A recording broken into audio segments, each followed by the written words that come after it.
Hello, hello, hello, everyone. This is Dr. Garrett Smith, also known as the nutrition detective around these here YouTube parts, and we're here for a little holiday show, a live chat Q&A. I have some episodes. Actually, I just recorded an episode with Beth we pre-recorded it, and we'll put that out in a little bit. I didn't want to put that one out quite yet, and we have other exciting announcements. We'll have some testimonials today.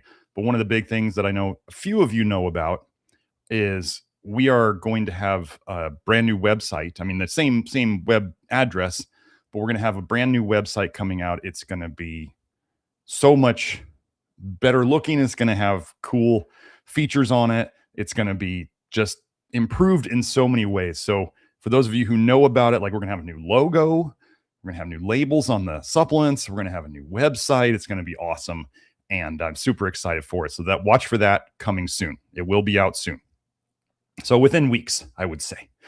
So let's go into, I wanted to hit on the people who were here first before I go into the testimonials. I wanted to hit on a couple of questions for those of you who are here first. Just remember, super chats get priority answering. And then we do the testimonials, and then we'll go into super chats, and we'll be here for probably an hour, hour and a half. So let me see. Cassidy1611 said we need business cards to hand out to family and friends. I'll be honest, business cards are not something I've ever been good at doing, even when I had a practice in town. I don't know. I haven't thought about giving business cards to other people to give out to other people. That's a very interesting thing. You know what I mean? It's like very indirect. So anyway, I'll think about it. The big thing would be, I do have a link tree. The link tree, which has all the links on it, is down in the info box below the video. And it's also on my Twitter bio. So that's one place you could find all the links, or potentially find something to print up if you wanted.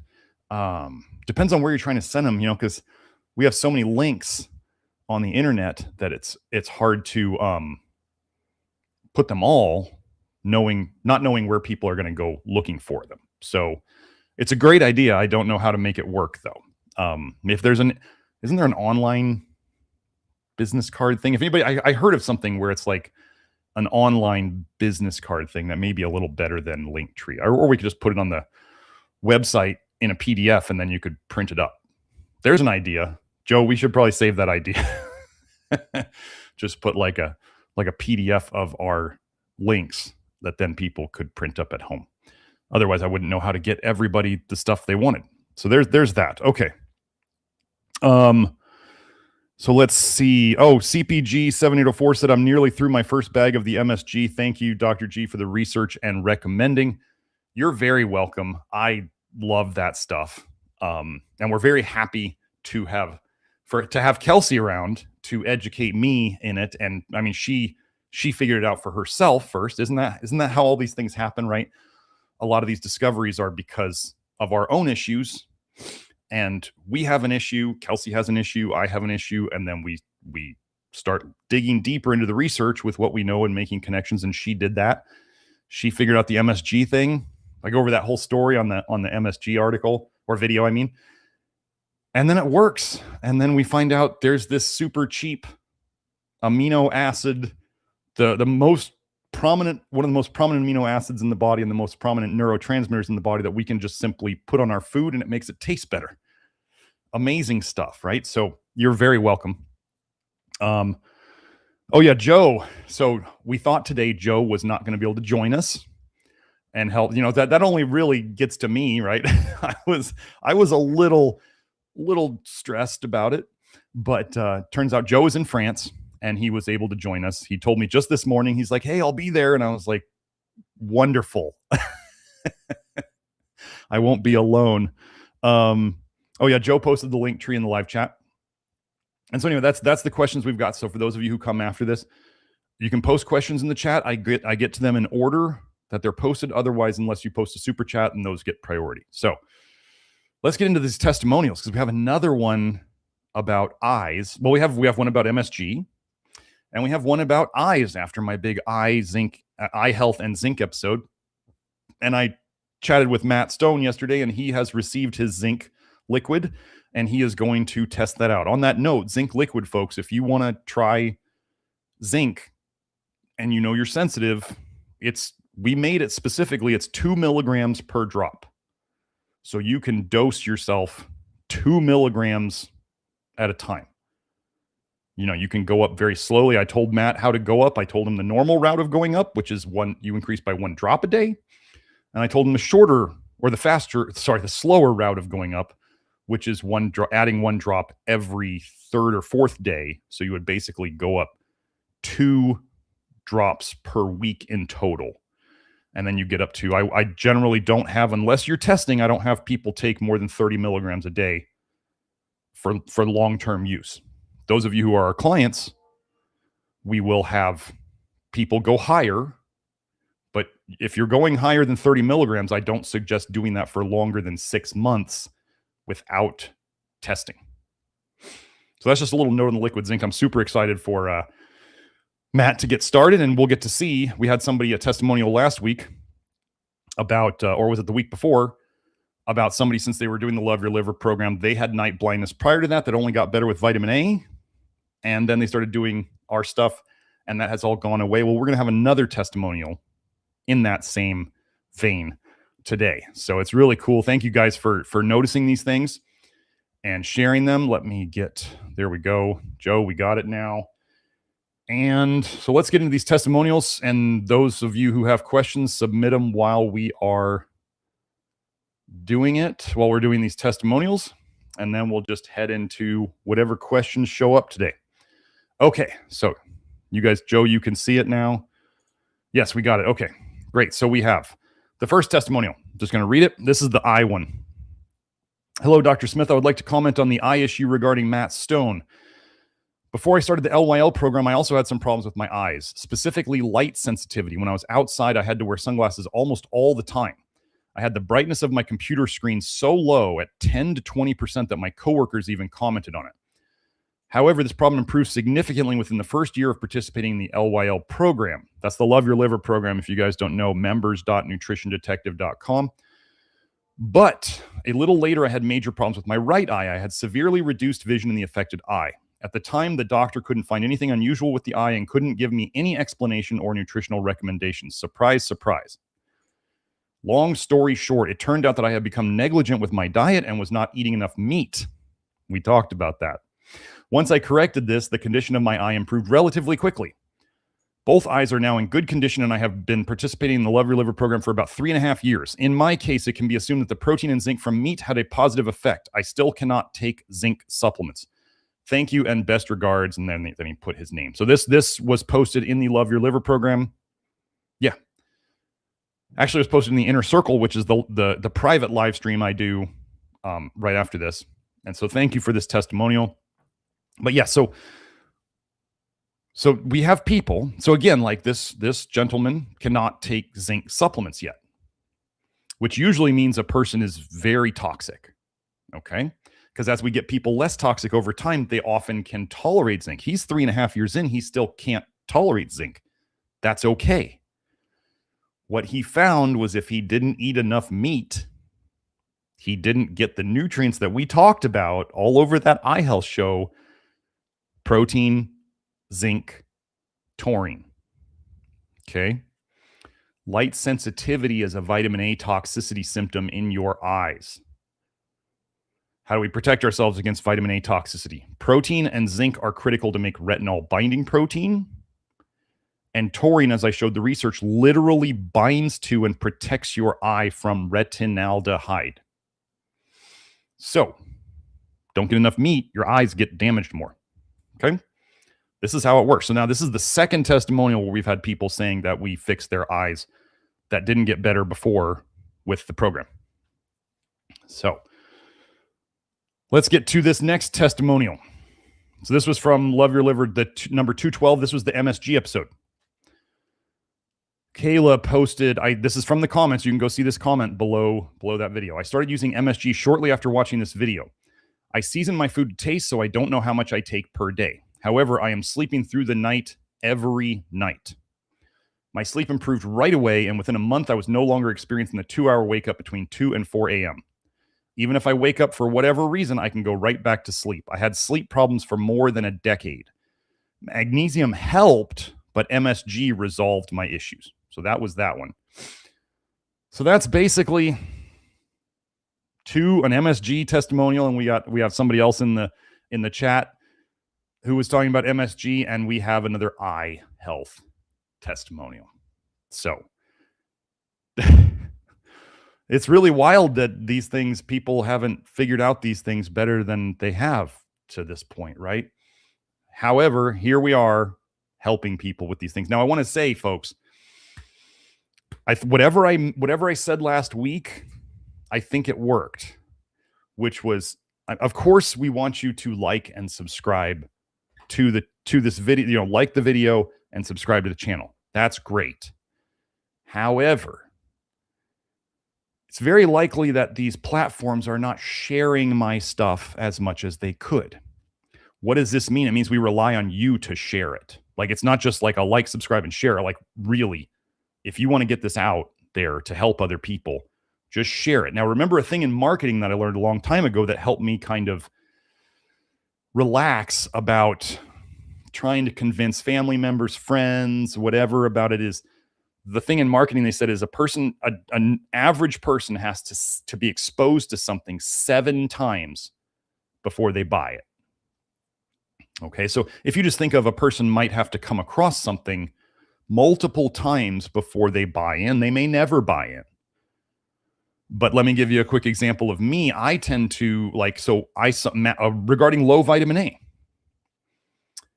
I saw first Matt Stone posted it on Facebook. He just made a post about it, and he said, this is really crazy stuff, cool stuff. It may be a fad, but I suggest you check it out. And I saw that and I kind of went, Sounds like, me being skeptical, as I am, of many, many things. I'm skeptical of everything. That's one thing that sometimes, let's say even my loved ones don't always understand, is I'm skeptical of everything, and I'm willing to question everything. I just tried something in the background. We're not going to talk about it, but I tried a supplement in the background, something that I normally would have advised against, just to double check my stance. Did it for a while, realized, this isn't working. This is really not working, and I stopped doing it. So just know I'm still open-minded to all sorts of things, and I'll test them out even again, just to question my stances. But so when people who I love bring stuff up to me and I'm still skeptical, or I'm still cynical, or I'll go, I'm not going to look into that yet, they sometimes get angry with me, and I'm like, this is the way I'm built. Like, just because you're in my circle now doesn't mean I take everything to heart. And this happens with Kelsey too. Like with niacin, I questioned it, let it marinate, and then I tried it. With MSG, I was resistant to it at first because I cared about her and I didn't want her to hurt herself with it. And then I said, okay, fine, try it, and if it goes bad, make sure to stop. And she tried it, and she got better very quickly from it. And I went, wow, okay, let's look into this deeper.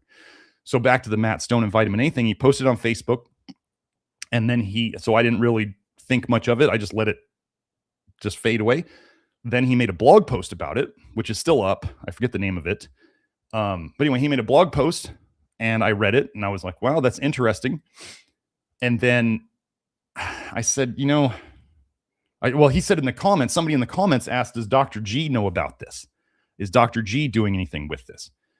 And he said, I don't know. I don't think so yet, but I really think he should look into it. And I kind of saw that. And I remember with Matt's Facebook post, originally when I saw it, I said, if I see this again, if this comes up again, then I'll look into it.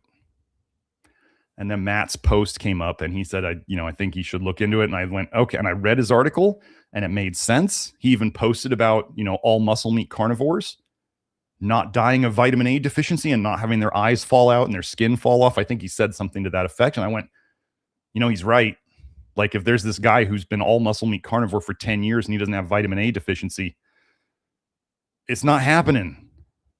But always remember, like that eye health thing and skin health,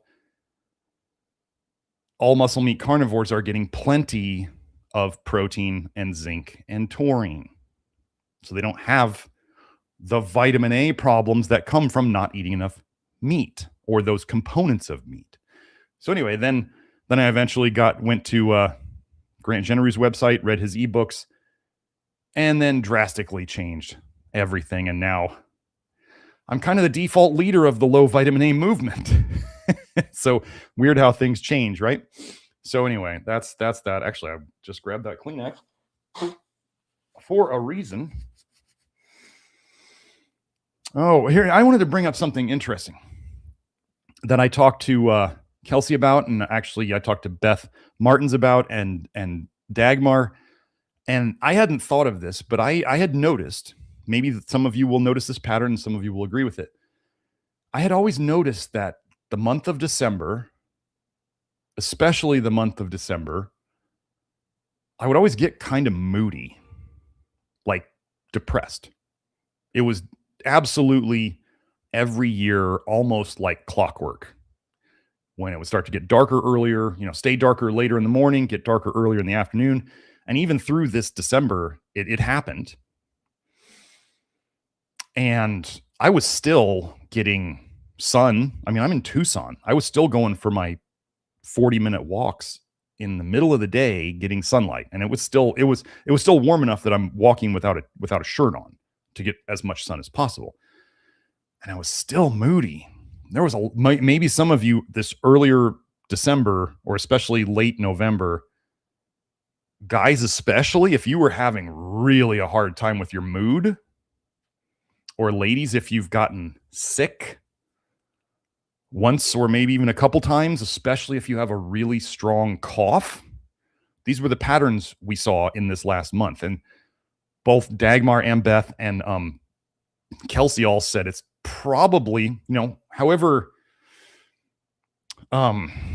conspiratorial you choose to be, or, woo or whatever, they suggested, all three of them said, well, it's probably likely that if there was a way of putting out bad energies, this would be the time to do it, right? Because we're programmed to want to believe that we're supposed to be happy, excessively happy and merry this time of year. So wouldn't it be really the best cognitive dissonance, like struggle within ourselves, to tell everybody that they should be super happy?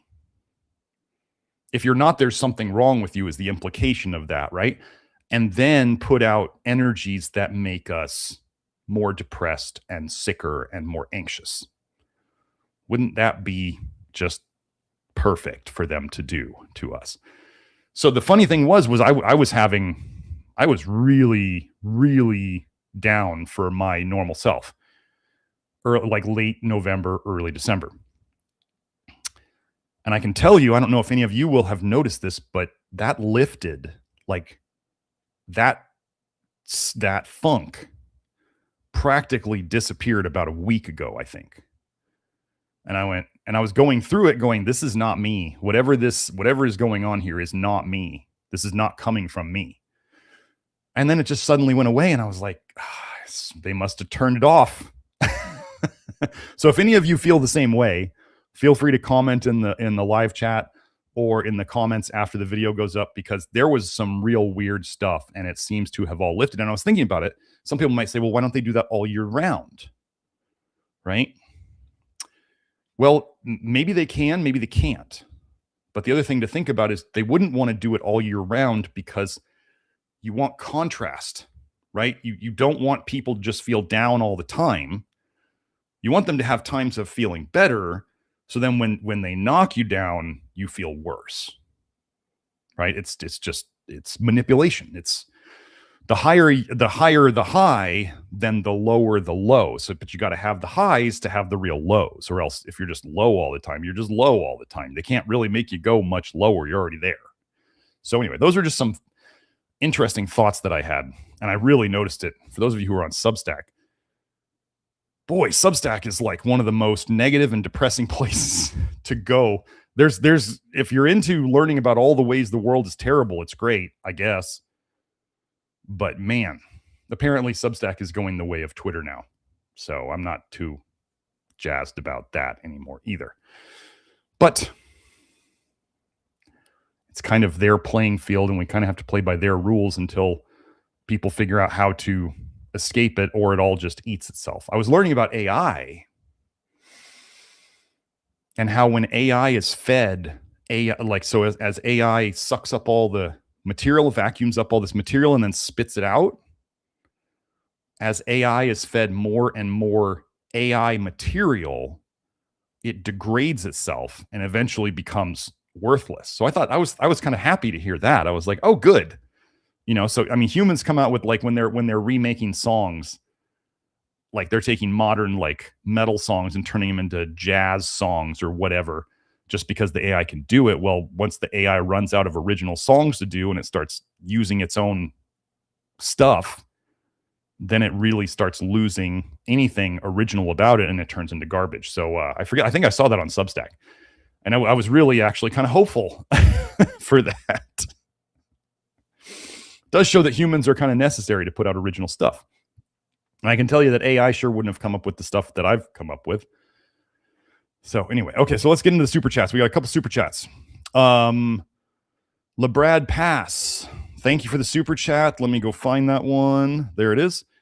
And he said, no question. Wanted to say thank you. Hope you have a Merry Christmas and a Happy New Year's Eve. God bless. Finally getting my fillings removed slowly. Good job. Looking forward to doing a consultation when done. Okay, so just well, thank you very much, LeBrad, and Merry Christmas and Happy New Year's to you. I have no big plan. I mean, actually, well, I get to go see Kelsey for Christmas. We're doing our Christmas early, and then I'm going to see Kelsey on Christmas. So my family's Christmas here in Arizona, and then I'm visiting Kelsey for Christmas. That's exciting. So, but it's probably not going to be too exciting. It's just Christmas.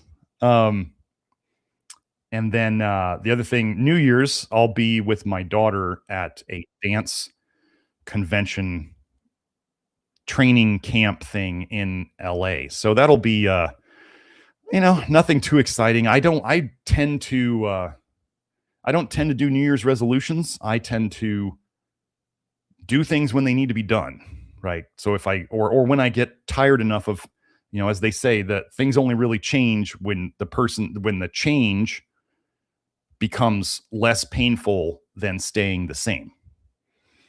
So New Year's kind of feels like, to me, if you guys like doing New Year's resolutions and they work, great. I tend to think of like changing myself just because of the day of the year. That seems kind of hollow, kind of phony, kind of false. And that may be another one of their tricks. They're like, oh, you need to change your life on this day, and if you don't change it, you're somehow a weak or a bad person. Well, I'm like, okay, I'll just change when I need to change. That's kind of my thing about it. So, but yeah, I don't like, New Year's Eve just seems, so for those of you who are going out New Year's Eve, be safe. Maybe don't be on the roads after midnight in your area. Probably a very good idea. And don't, I'm not going to tell you not to drink. That's up to you. You're an adult, but don't drink too much, because you could get yourself into trouble. You could get other people into trouble. And people are driving terribly these days. Some of you may get a little upset when I say this, but I actually I got hit by a guy, and I was in a car accident the other day. My first car accident ever, knock on wood. Dude literally just turned through the light in front of me. He was making a left turn from his direction in front of me. I'm going straight, just literally turned in front of me. Green light both ways. And I swerved and almost dodged him. So like my evasive maneuvers almost saved me. He just hit the very back of my car. He would have been T-boned if I didn't dodge him. He would have been T-boned from my car. Ugh. Anyway, people are driving terribly. People are not thinking right because of all these, the toxicity and the deficiencies and the space weather and the whatever they're doing with, Trump's new favorite 6G rollout. Yeah, he's coming to save us. Okay, sure he is. Him and Palantir and all the big tech are coming to save you. Sure they are. If you still believe that, folks, like, there's no evidence to believe it. There's literally no evidence to continue believing that people in the government are coming to save you. They're not. It's depressing, and it may completely collapse your worldview of like thinking that there has to be somebody coming to save us because their movies always have a hero at the end. So they convince you to wait for the magical hero when, if anybody's going to be the hero, it's got to be us. You, me, all of us, to do these things.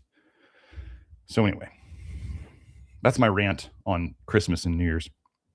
And then the whole thing about Santa just being a simple rearrangement of the word Satan is always an interesting thing, in the red outfit and all that. It's all just too coincidental. So let me get to Jana's super chat. Thank you very much, Jana. She says, thank you, Dr. Smith. Could you briefly cover the worst toxins on endometriosis and what is the best to do for that condition besides the general Love Your Liver program? Okay, Jana, in the Love Your Liver program, there is a section on things to do for women's menstrual issues, hormonal issues, health issues. So that's the place to go. Let me go real quick and see if I can't find.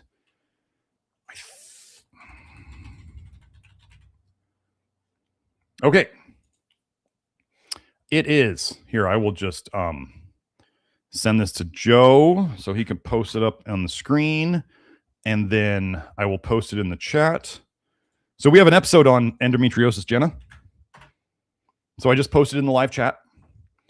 So yeah, so endometriosis and PCOS and what the patterns are. It is still, Love Your Liver type stuff. But if you want to know which toxins to focus on, so we got the live stream, and then we have the special topic in the Love Your Liver program. So that's where I would go.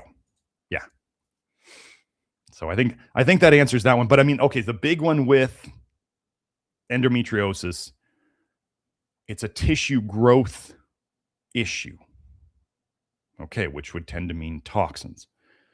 What does vitamin A stimulate? In the beginning phases, it stimulates more tissue growth. That's what it does. Tissue cell turnover.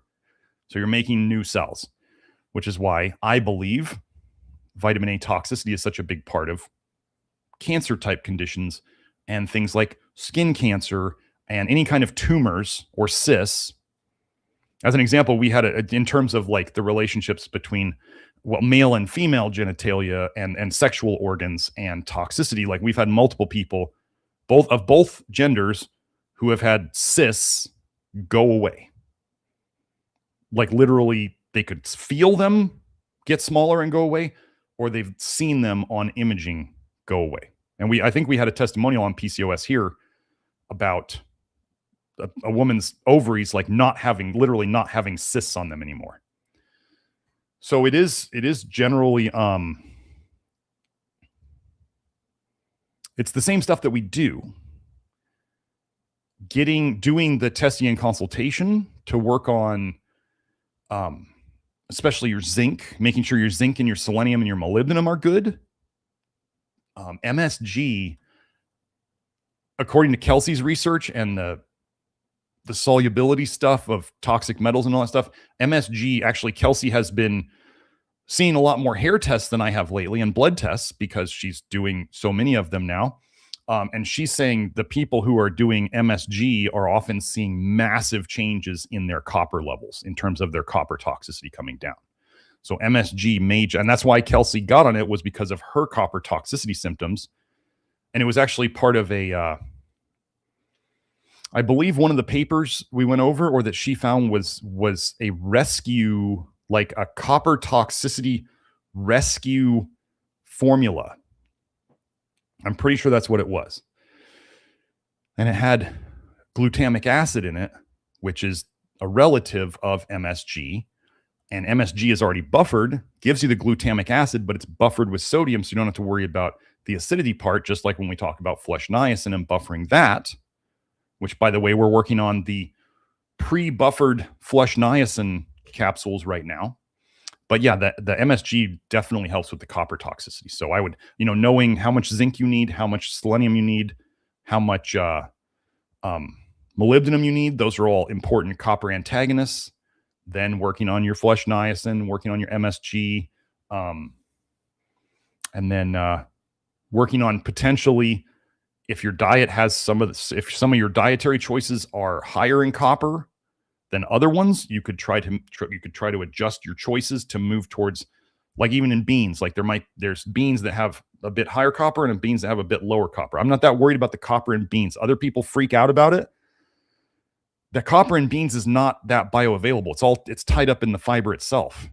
And soluble fiber helps reduce copper in the system, and the copper's in the bile. So I'm not that worried. Other people worry about it.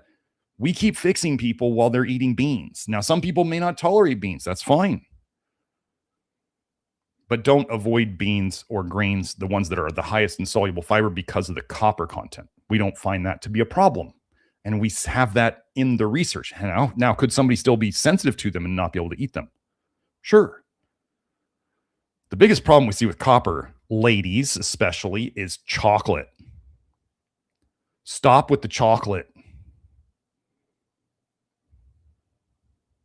That is the commonly worst thing. And then carob. People go, "Can I switch to carob?" And I go, I just did a little research on carob yesterday, and carob is considered a high copper food. So you're just going to replace one chocolate tasting thing with another chocolate tasting thing, and they're both high in copper.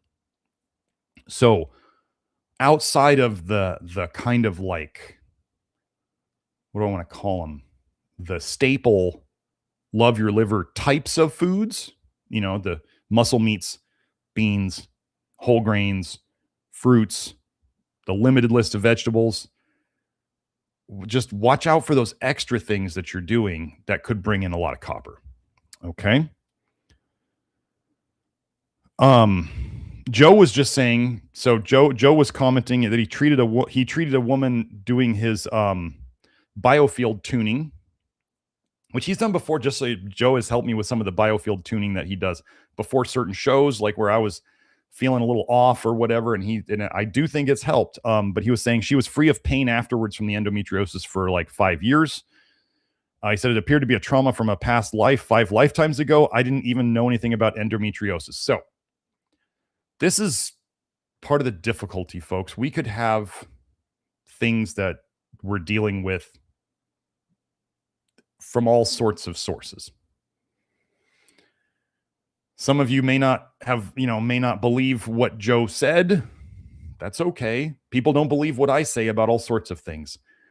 And as I tell people, like, if the more things you close yourself off to as potentially being helpful for you, if one of those is what you need to do and you refuse to do it because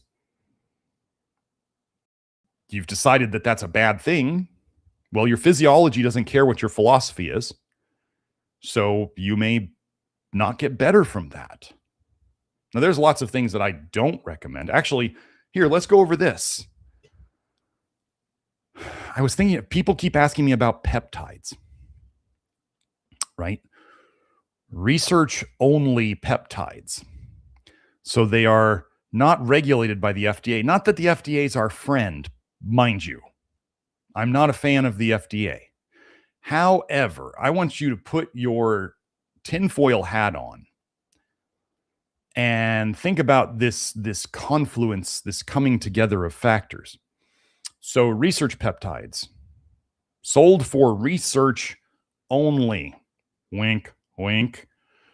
These are not sold for personal use. Wink, wink. So if you use them in the wrong way, the companies have no legal liability, and you might actually get in trouble. Wow, that's a nice liability exit strategy for these companies now, isn't it? Now, let's just say what types of people are tending to use these research peptides. Well, it's especially, let's just say it's especially well-to-do conservative white guys who like to lift and train. What's the group that they like the least? That group.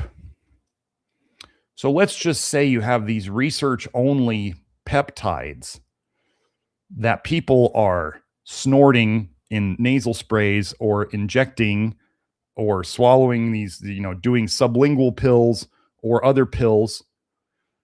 If they wanted to sneak some, I don't know, nano stuff into it, if the nano stuff was as real as some people says it is, what would be the best avenue for them to get it into people with the least amount of liability and the least likelihood that people would complain? I always knew they were sketchy. And now we have a story of why they might be even less trustworthy. Remember, folks, they don't want you to get better. Could these things help short term? Yes. Might you also be putting in some things to your body that you don't know are there and that they don't tell you about?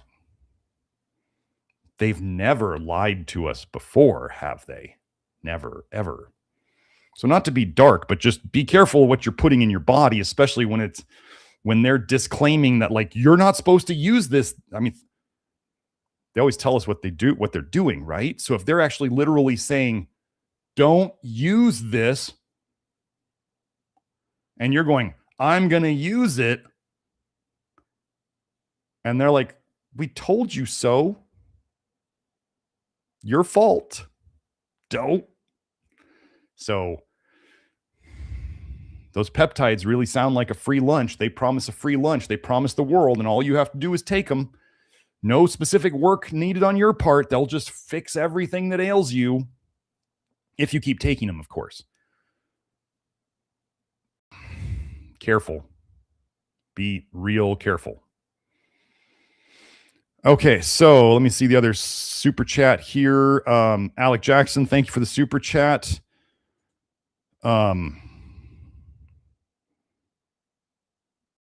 I get schizophrenia symptoms and hair loss when eating grains or legumes. Would this be a copper toxicity issue? Red meat only feels like bliss mentally. Okay, so so Alec, my suggestion would be to look at some sites like orthomolecular.org and looking up flush niacin or nicotinic acid and schizophrenia. High-dose flush niacin has been found to be extremely helpful for that situation in the research. So orthomolecular.org would likely be the place to have it. I'm not going to search for it right now, but I would go look in that. Could your reactions to grains and legumes be related to copper toxicity? Well, copper toxicity is one of the drivers of schizophrenia, so yes. So, and if grains and legumes, especially with their solute. So we have a couple things going on here. One, there's the potential copper content of them. If that's too much for you, I mean, it makes sense that if red meat feels really good and it's high in zinc and it's low in vitamin A and copper, two of the things that we connect to schizophrenia.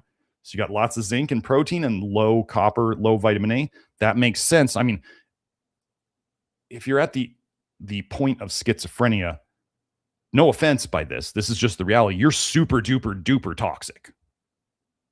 That's just the reality. It's where you are. We can change it from here.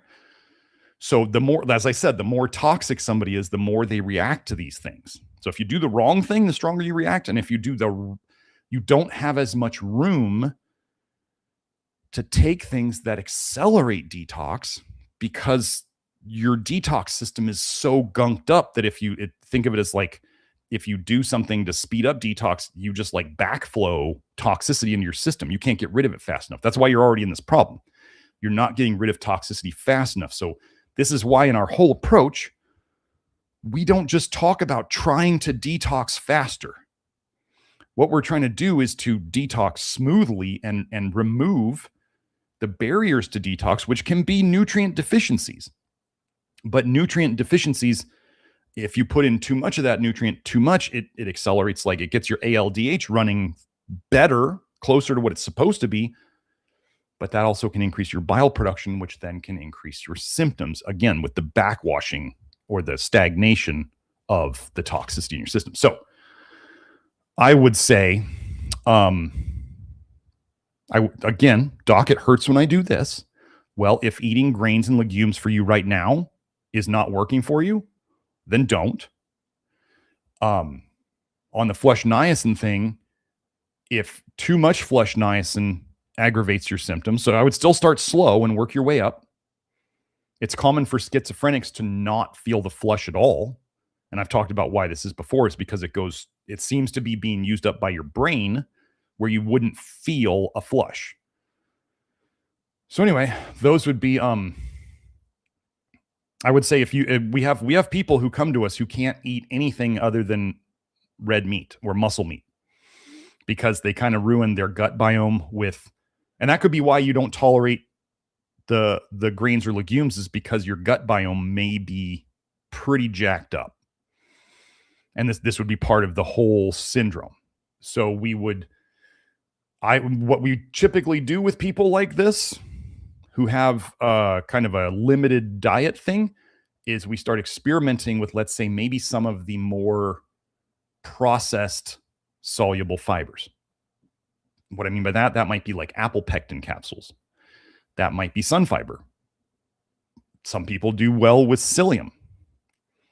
Or if you can't do any of the fibers, then you'd be working on other binders like activated charcoal. We like hardwood only, hardwood or bamboo activated charcoal. I'm looking into biochar right now, but I haven't used it yet. And then, zeolite. Our own zeolite with a Y. You want it cleaned. You want zeolite that is only ever use zeolite that is cleaned, and then it's really nice when it's charged with electrolytes. So it adds good stuff to your system while it's taking out bad stuff. So those would be the binders that you could use. So we would start with helping your the intox. An all muscle meat diet is like the lowest toxicity diet you could eat. However, only meat will eventually crash out your gut biome, because your gut biome, the bacteria that you want down there, feed on carbs and or soluble fiber. So if you never put those down there, you just starve them out. And then when you put other stuff down there to feed them again, things go a little haywire. So you gotta rebuild them slowly. And I have a whole section in the Love Your Liver program about probiotics and how to choose them based on your history of, I'm assuming, let me see, Alec, I'm going to assume from your name that you're male, and with men and a history of carnivore, the very first thing I would try if I was in that situation would be some bifidobacteria, because that's what the low carb, low soluble fiber diets really starve out in the gut. But I have more detailed stuff in the Love Your Liver program under the probiotics section. So those would be places to start. But we gotta bring you back out of it slowly. And I can't remember if we have some specific testimonials on schizophrenia, but I think we do. And there was another condition that we helped a guy get out of, where I watched his wife sent me a video of him when he was going through one of his episodes, and it was scary. I could see how they were both very concerned about him. He was super angry and just, them kids would call it crashing out. He was basically crashing out at the time really badly. And they said we got him over that, and he went back to work. Like he was, instead of being on disability, he was back to full-time work. So that's the kind of stuff that we can do here. If you just got to take it slowly, there's no easy way out. It's going to take work. So, and the MSG, I would definitely Start slowly, like one crystal of the MSG, and see how that goes. So, okay. But yeah, so you want to take what you know works, and then we slowly start working things into it to pull you out of that situation. Okay.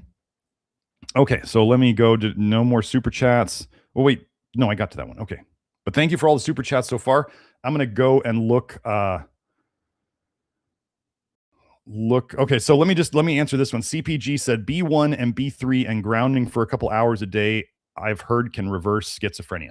Well, it's always, okay, so think about this. It's always, is that possible? What does B1 bind? We've talked about this before. B1 binds to aldehydes. So, and it protects you from them. Don't make the mistake of confusing them and saying it detoxes aldehydes. It doesn't detox aldehydes. This is why people out there who take massive amounts of B1, like 2 grams a day, 3 grams a day, especially over on that Hormones Matter forum, they don't ever get out of it. They don't ever escape it because they're not fixing the root cause. The root cause is too many aldehydes. And over on Hormones Matter, they still think that vitamin A is a vitamin, and they think they should eat more of it. So what are they putting directly into their body? They're putting in aldehydes, and they're wondering why they don't fix the problem. Like, folks, B3, flush niacin as nicotinic acid, literally is the fuel for your detox pathways. We've talked about this before. The structure is much more like an amino acid than it is the other B vitamins. The doses that our bodies need of nicotinic acid is much more like an amino acid than it is any of the other B vitamins that are dosed in micrograms. Flush niacin is a different animal. So B3 is actually, it makes the NAD that helps your detox systems run. This is why there's stories of B3 used as nicotinic acid specifically has helped fix schizophrenia because it's helping the detox. It helps run ALDH, which helps process the aldehydes. So imagine if somebody was taking flush niacin, which helps process the aldehydes, and then they were also doing some B1, which helps bind to the aldehydes to give you more protection while it's floating around in your system. Just think of the B1 as an escort, as an escort in a good way, like a chaperone. Let me use that word instead. A chaperone for the aldehydes while it's in your system, like retinol binding protein. Retinol binding protein binds to retinol. Free retinol is super bad. Retinol bound to retinol binding protein is much less damaging.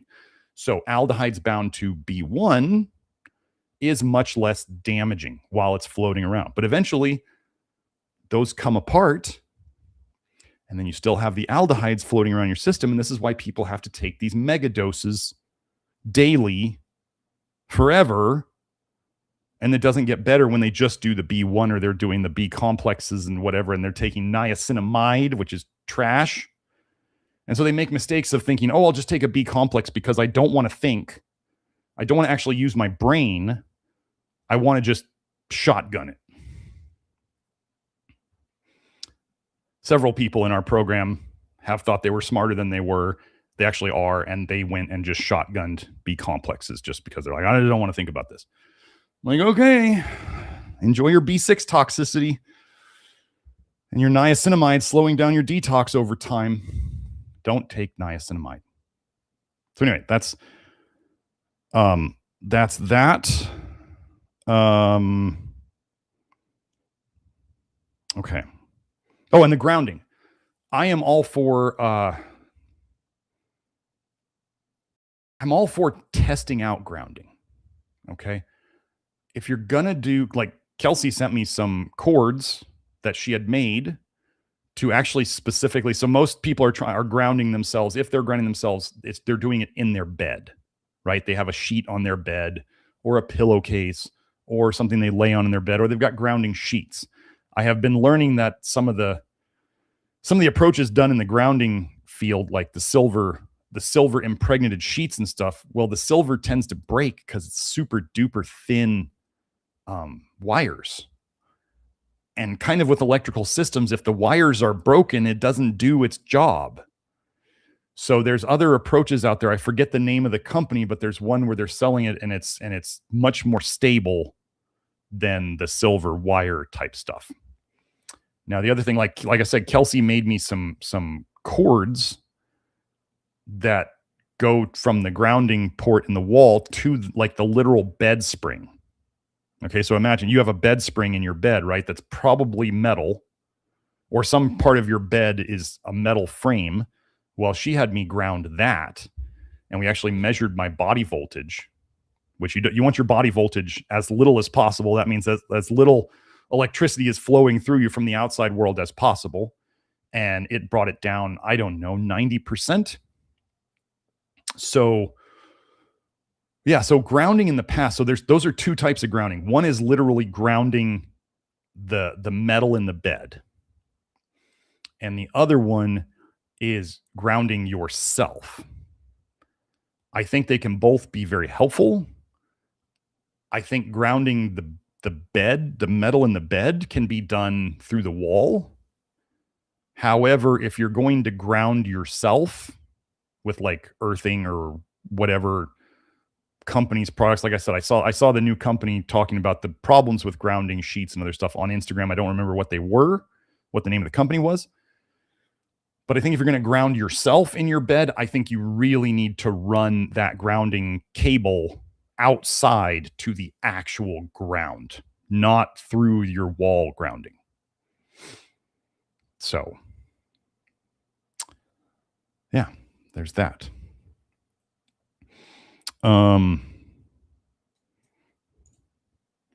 So that's a little bit on grounding, but I think it could help. I know Kelsey, one of the things that Kelsey will do, because she lives on a lake up in Idaho. Hopefully I live there with her soon. But she goes, when she's not feeling great or she's feeling like something's off, she'll go down and stand in the lake for a while, just, up to her ankles. And grounding in water is the most effective, right? Because it's the most conductive. And then she'll actually go and sit with her back on a tree and just kind of recharge that way. And I think that's really great. It's not like I can do it here. Sitting against a tree here would be like sitting against a saguaro cactus. And I don't have any bodies of water. So I do the best I can with what I have here. I got some grounding shoes that are made with silver. I forget the company on that one, but I have some flip-flops that are grounded that I'll wear around the house. They're not copper. Do not use copper grounding anything. Don't put copper on the bottom of your foot for you to absorb copper through the skin, because you will. Don't wear copper. Don't put copper on your skin. Don't do copper. So that is that. Let me find the chat again. Okay, so Alec posted, would your program be sufficient to detox the vax from the military? I have worked with Karen Hurd, but run into various issues. One of the things that we have inside the program is by becoming a Love Your Liver member, you get access to the homeopathic detox therapy remedies that we let people use if they choose to. So you could find the very, I mean, this is a very real thing. And like I mentioned earlier, let's say there are avenues that might fix somebody.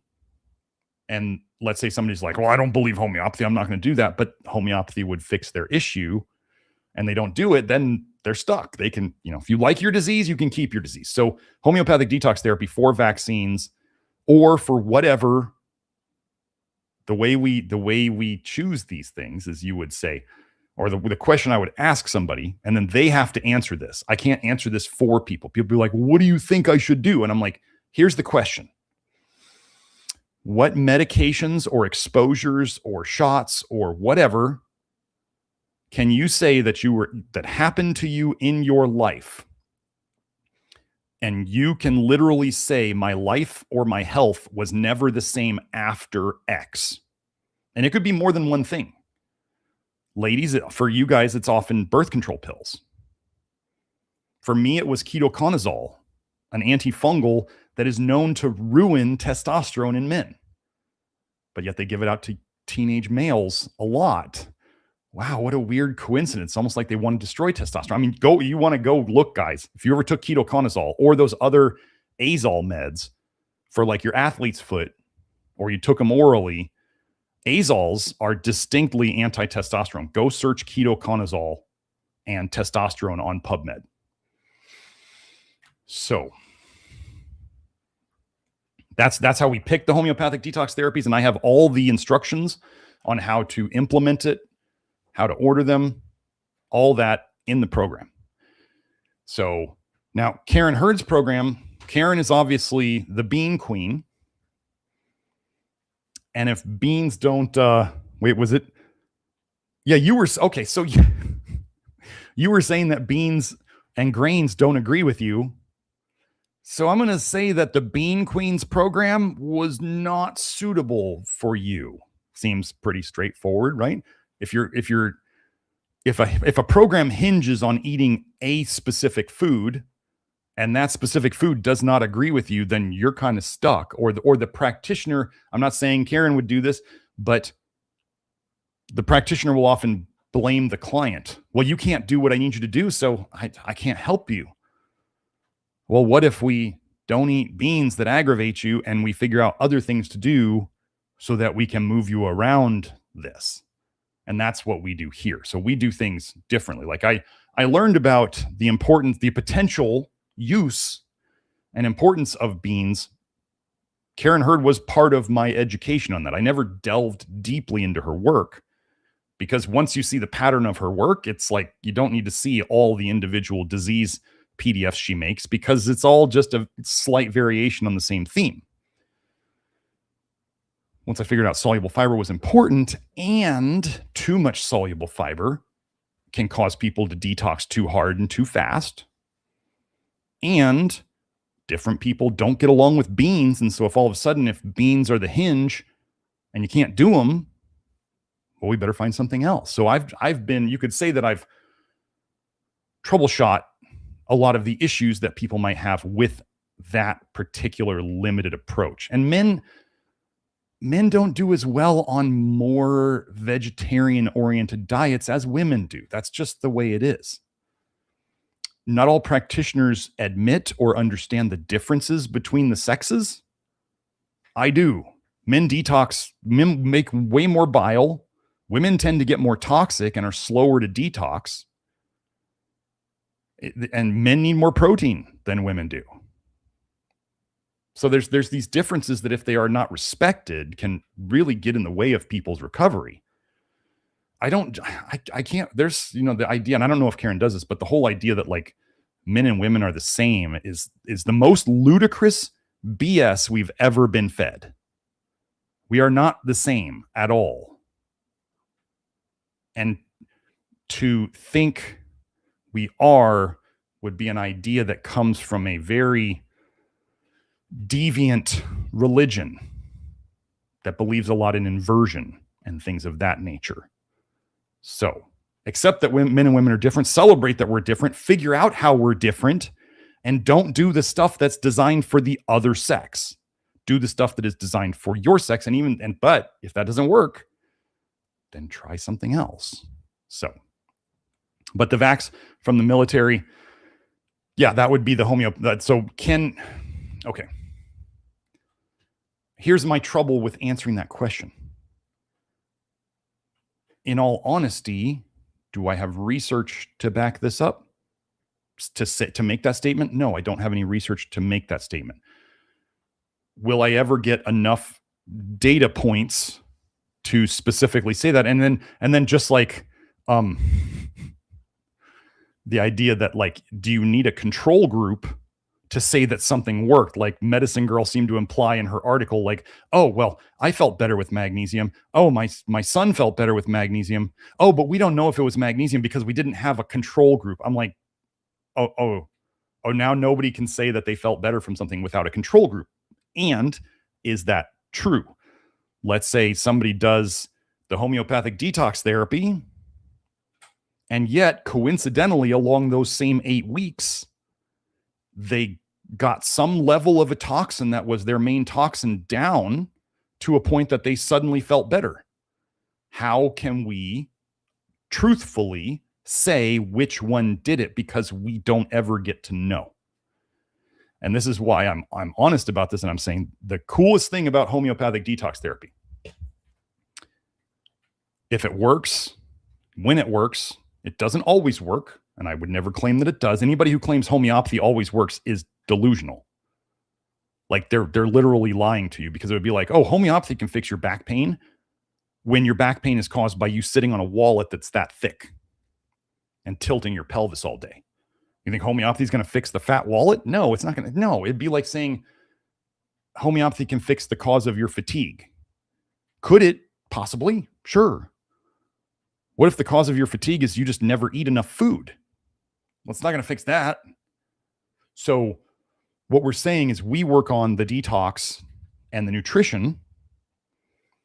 And then if people don't get as fast results with that, or they want to try another, what's the term I'm looking for? Another angle on it, then the homeopathic detox therapy is there. Now, am I going to say, so people have asked me this, does the program fix what the homeopathic detox therapy can? I can't say that. I won't say that. I don't know.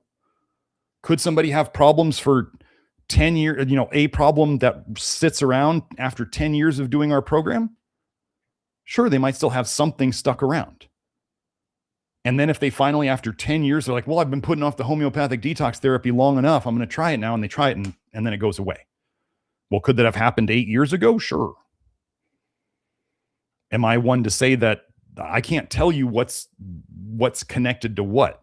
Like, I'm just drawing together, here's the cause of the problems and here's the general approach to get rid of it. I'm not promising that it does, that one thing does what another thing can do. Right? Like if somebody never exercised on the program, they never do any movement. And they're like, why do I feel weak and tired? And I don't have any stamina and I don't have any of this. And I'm like, use it or lose it. Like, you want to be fit, you got to do something about it. Like, it's kind of like what I've had a little bit of an issue with the Revive guy saying that the Revive thing will basically fix everything in your life. And I'm like, yeah, no. It's a wonderful thought. Now, am I still using my Revive? Absolutely. Do I think the Revive mouth guards have the potential to be one of the new amazing things to help people get better in the program by helping the structure of their skull? Yes. Do I think it fixes everything? No, not at all. And I think saying that is over-promising quite a bit. As an example, there was a woman in his group that had EDS, Ehlers-Danlos syndrome, like hypermobility. And she was getting really great results with the Revive mouthguard. Several things got better. Her EDS was not getting better. Well, why would that be? Well, Kelsey's hypermobility symptoms, which would have marked her as a positive diagnosis for EDS, have all gone away with detox and nutrition before she ever thought about correcting her structure with a Revive mouthguard. Now, could this woman fix her EDS potentially with our work? Sure. Do I think that a mouthguard is going to fix her biochemically related problem? No, I don't.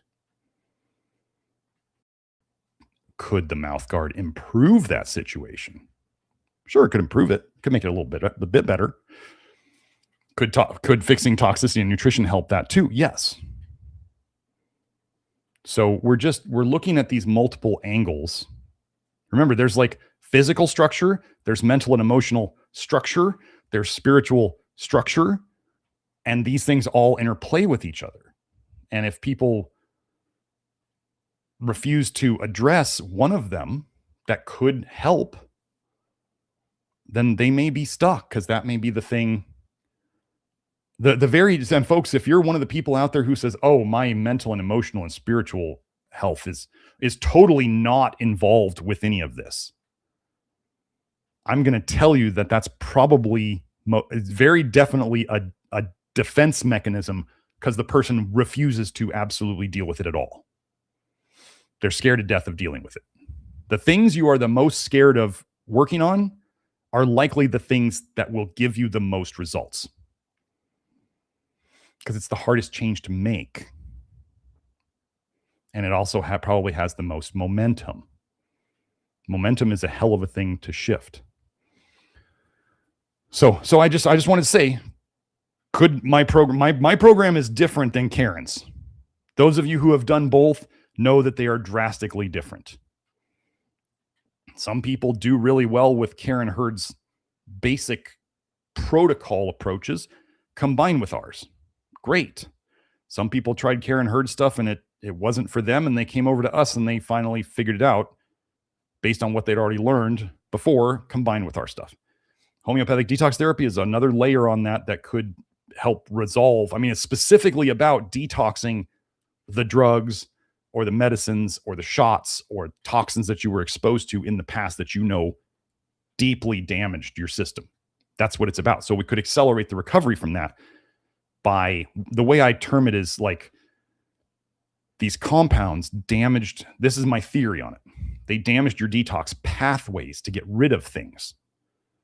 Okay, some detox pathway, could be one, could be multiple. It damaged the detox pathway. So think of it like there's a bunch of hair in the drain of your shower or your bathtub, and it's building up water that is then flooding everywhere, and you're getting symptoms. Like, think of the backup of bile, right? Or the backup of toxins.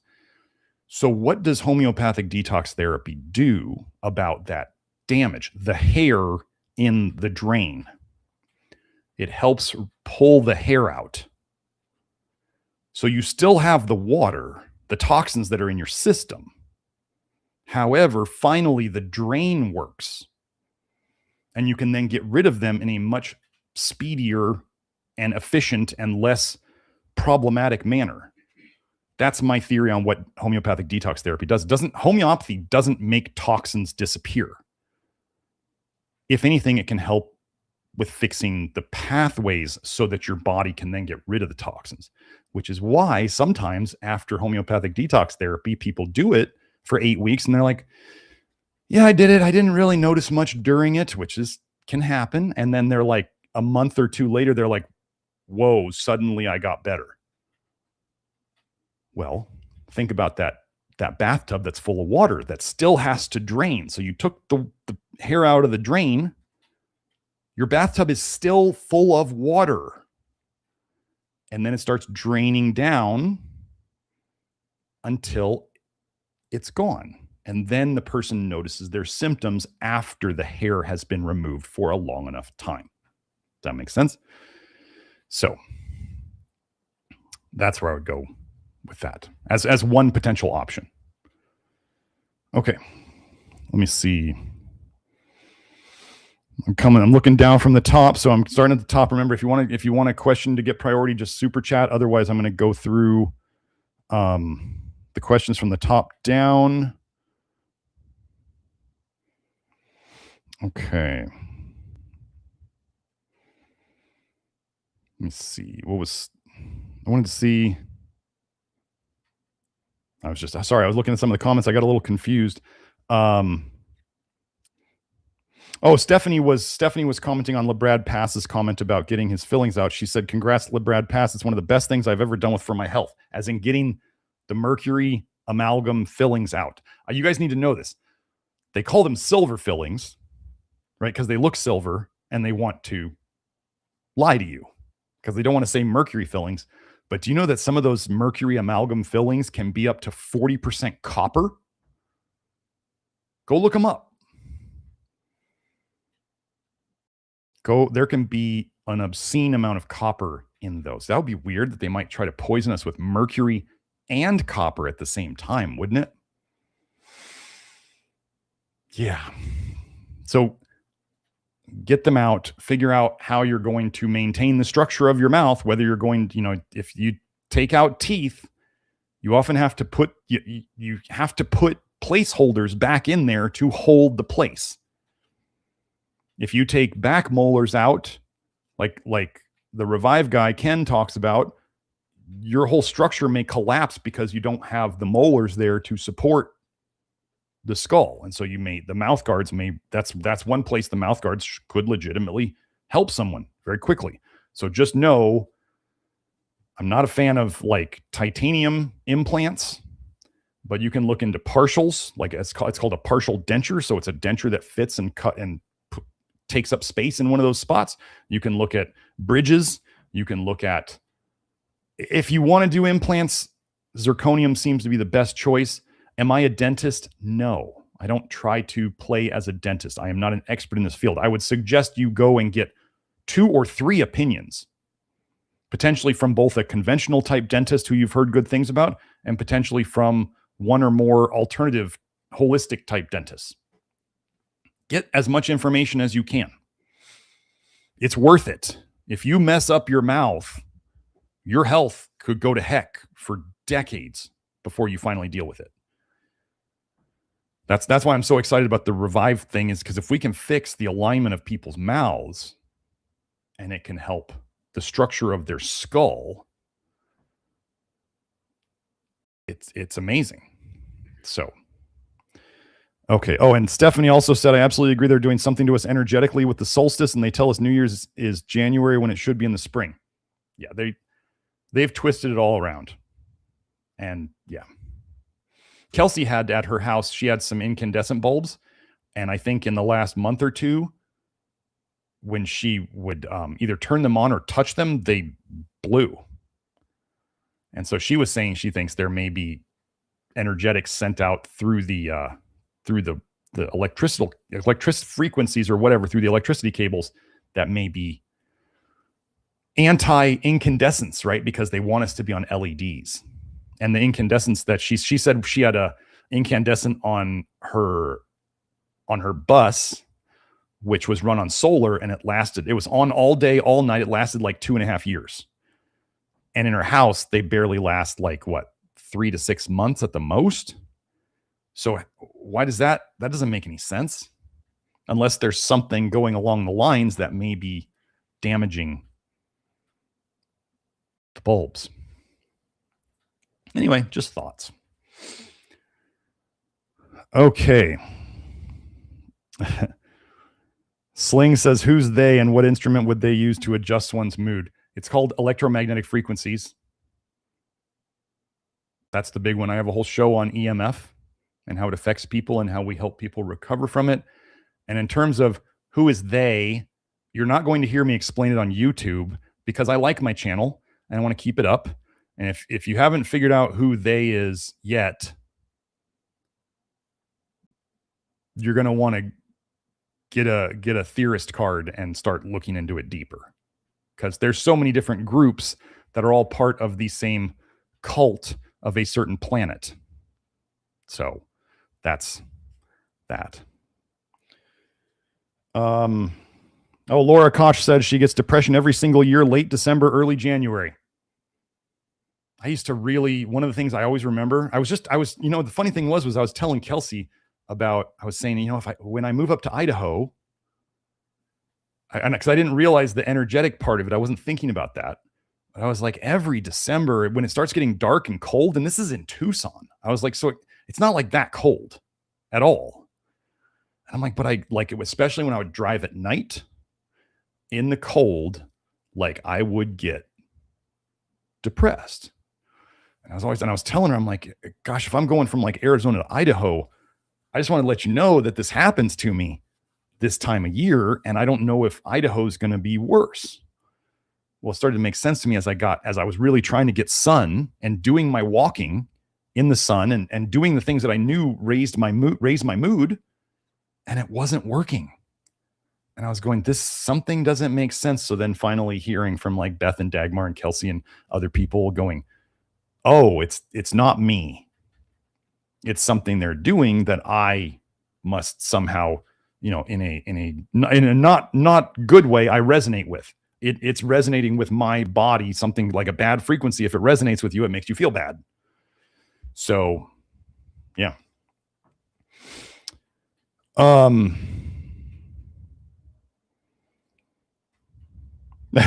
Heather Parker said arm darts affecting people's intelligence.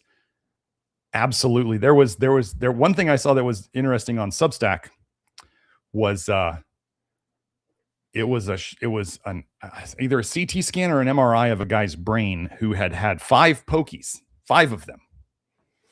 You could literally see how the brain had shrunk. It was being termed, they were calling it a chemical lobotomy, which was probably about what it was. So Yeah. And I see somebody I know who they got sick. This cough that was going around, they weren't getting better. They went to the doctor, got whatever they got. I didn't ask. And now a week or two later, they're sick again. And they just happened to get a pokey. Get homeopathic detox therapy would be something that they could try, but also they need to put less toxins in their system so that their system runs better. So yeah, don't get the pokies. Baptized in Fire says Coca-Cola invented the red Santa suit. I don't know. It doesn't really matter how. I mean, they feed it to us however they want. It's like Sesame Street brought us Eat the Rainbow in 2005. So, right, they try to bring these ideas to us in these like kind of like childish, cartoony ways. Because then people don't, how could that be bad? It's Sesame Street. How could that be bad? It's Coca-Cola. Everybody loves Coca-Cola, right? Julia Beagle says, okay, sorry if this is random. I'm new to the channel. May I know if there's information here about dentistry and if toothpaste is toxic or anesthesia to get a tooth removed? Again, dentist, we don't have, I don't try to talk about things that I am not fairly educated in. My dad was a dentist. That doesn't mean I'm super knowledgeable about dentistry. What I know with dentistry is generally what to try to avoid. Now, if you were getting a tooth removed, if you want to try to do it without anesthesia, that's up to you. Okay, so let's get down to brass tacks on that one. Could you get a tooth removed without anesthesia? Sure, it's possible.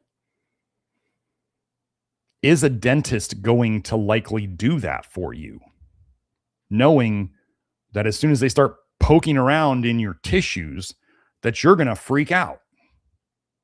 They probably won't want to do it to you. They'll probably say, nah, you go find another dentist to do that. I've tried that before on somebody, or I can just imagine how that's going to go. And I don't need you in my chair for an hour procedure that then takes 4 hours because you didn't want anesthesia. So you got to realize, like, dentists are business people and they have to look at their schedule.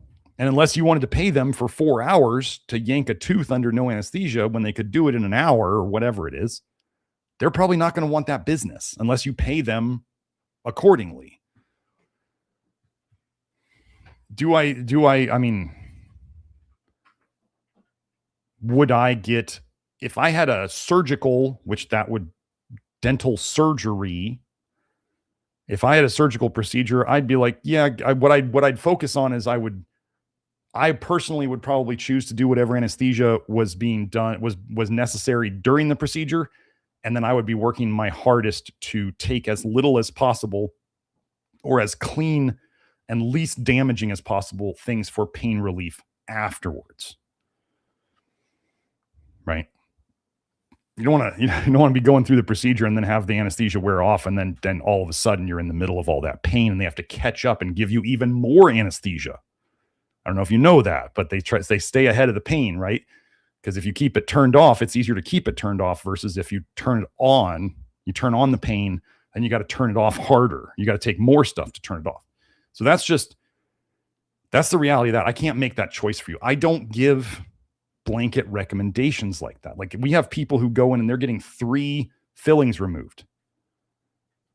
Some people, there was one woman who did 7 at once. I didn't recommend that. I didn't say to do that. She did that on her own. But going without anesthesia would be completely up to you. If you're there squirming around during the procedure because it hurts like heck, the dentist might cause more damage because you're squirming around when you could have had the anesthesia and not been squirming around. So that's a choice only you can make. In terms of, is toothpaste toxic? I don't make general blanket statements like that. It would have each toothpaste or tooth powder, which we're working on our own, would have to be evaluated on its own individual ingredients. right? Because somebody could be like, cake is bad for you. And then you're like, well, wait, what if I make it with these things? Is that okay? Or, if we think of the typical, I'm just being extreme here. If we think of the typical cake, yeah, that's bad. Could significant things be done to it to make it less bad or even good? Sure. So that's the same thing with toothpaste. And the thing I do know that I would completely avoid in most common toothpaste would be the artificial sweeteners, for sure. No artificial sweeteners. Sucralose, acesulfame K, saccharin, all that stuff. I'm very anti those. And then we have, that's the information about dentistry. I've talked plenty of dentistry today. So, okay. CPG was talking about, I think, things that they were going to drop. Chocolate, carrots, and pigs are things I'm looking to totally drop. Those are good choices. Those are things in line with what we do here. Zeke said he started supplementing zinc in late November for my acne. That's very helpful. Yes. Okay. John said, my mom is 78, super healthy, no chronic illness, but she just broke out in sore hives on her shoulder area. MD told her the cause was because she didn't take the shingles pokey. She's often constipated. Well, what I can say that from my own personal, do I believe that there was a virus deep in her nerve roots that somehow woke up and turned on and crawled out of the nerve roots and then caused this problem. And then it'll go back into the nerve roots and only to come out later like this boogeyman.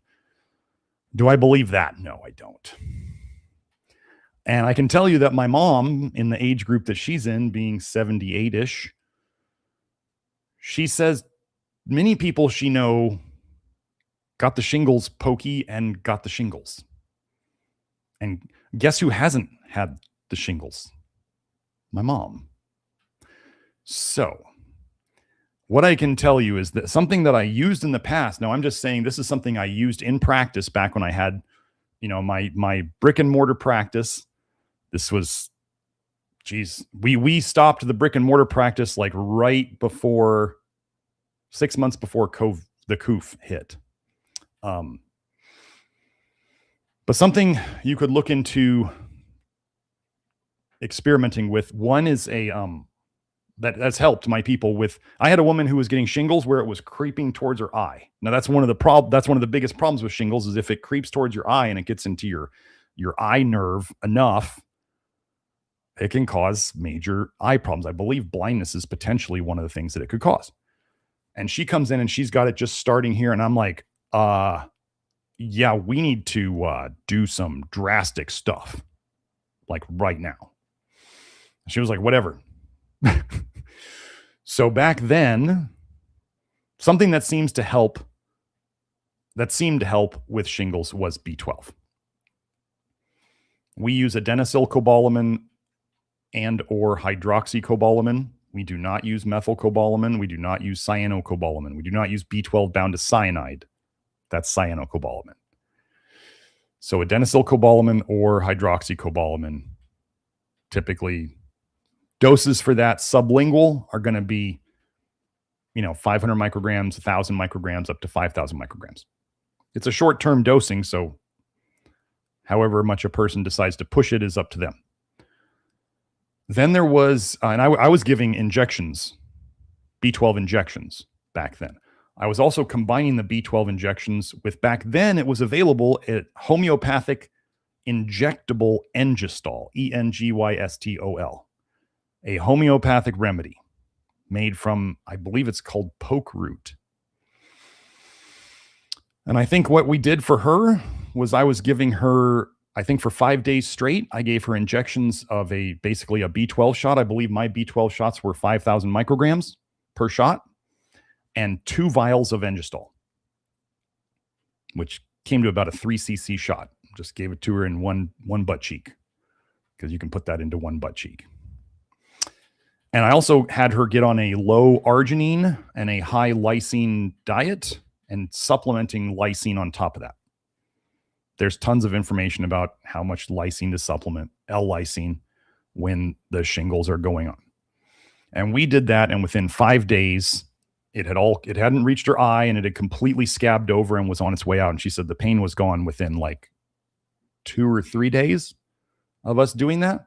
Now, am I saying that this is fixing the root cause? No, shingles sucks. Shingles hurts like hell from what I hear. This is symptomatic.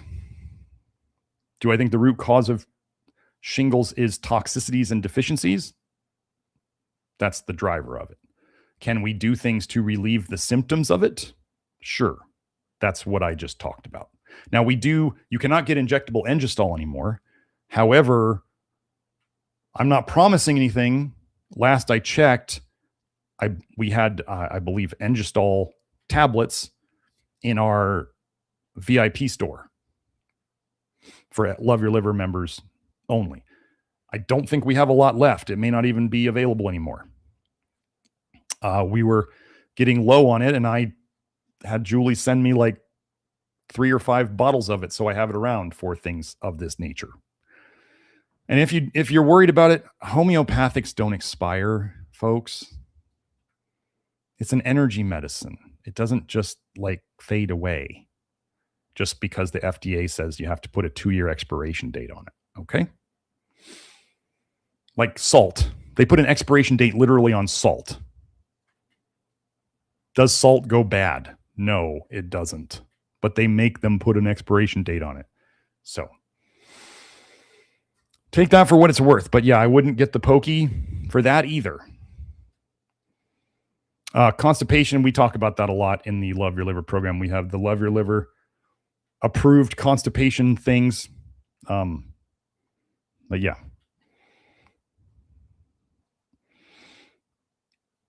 Okay, so Shanjak said perma bloat since about 2020, even with elimination diet, sulfurous. So like sulfur burps kind of thing, or sulfur gas, I'm guessing you're saying.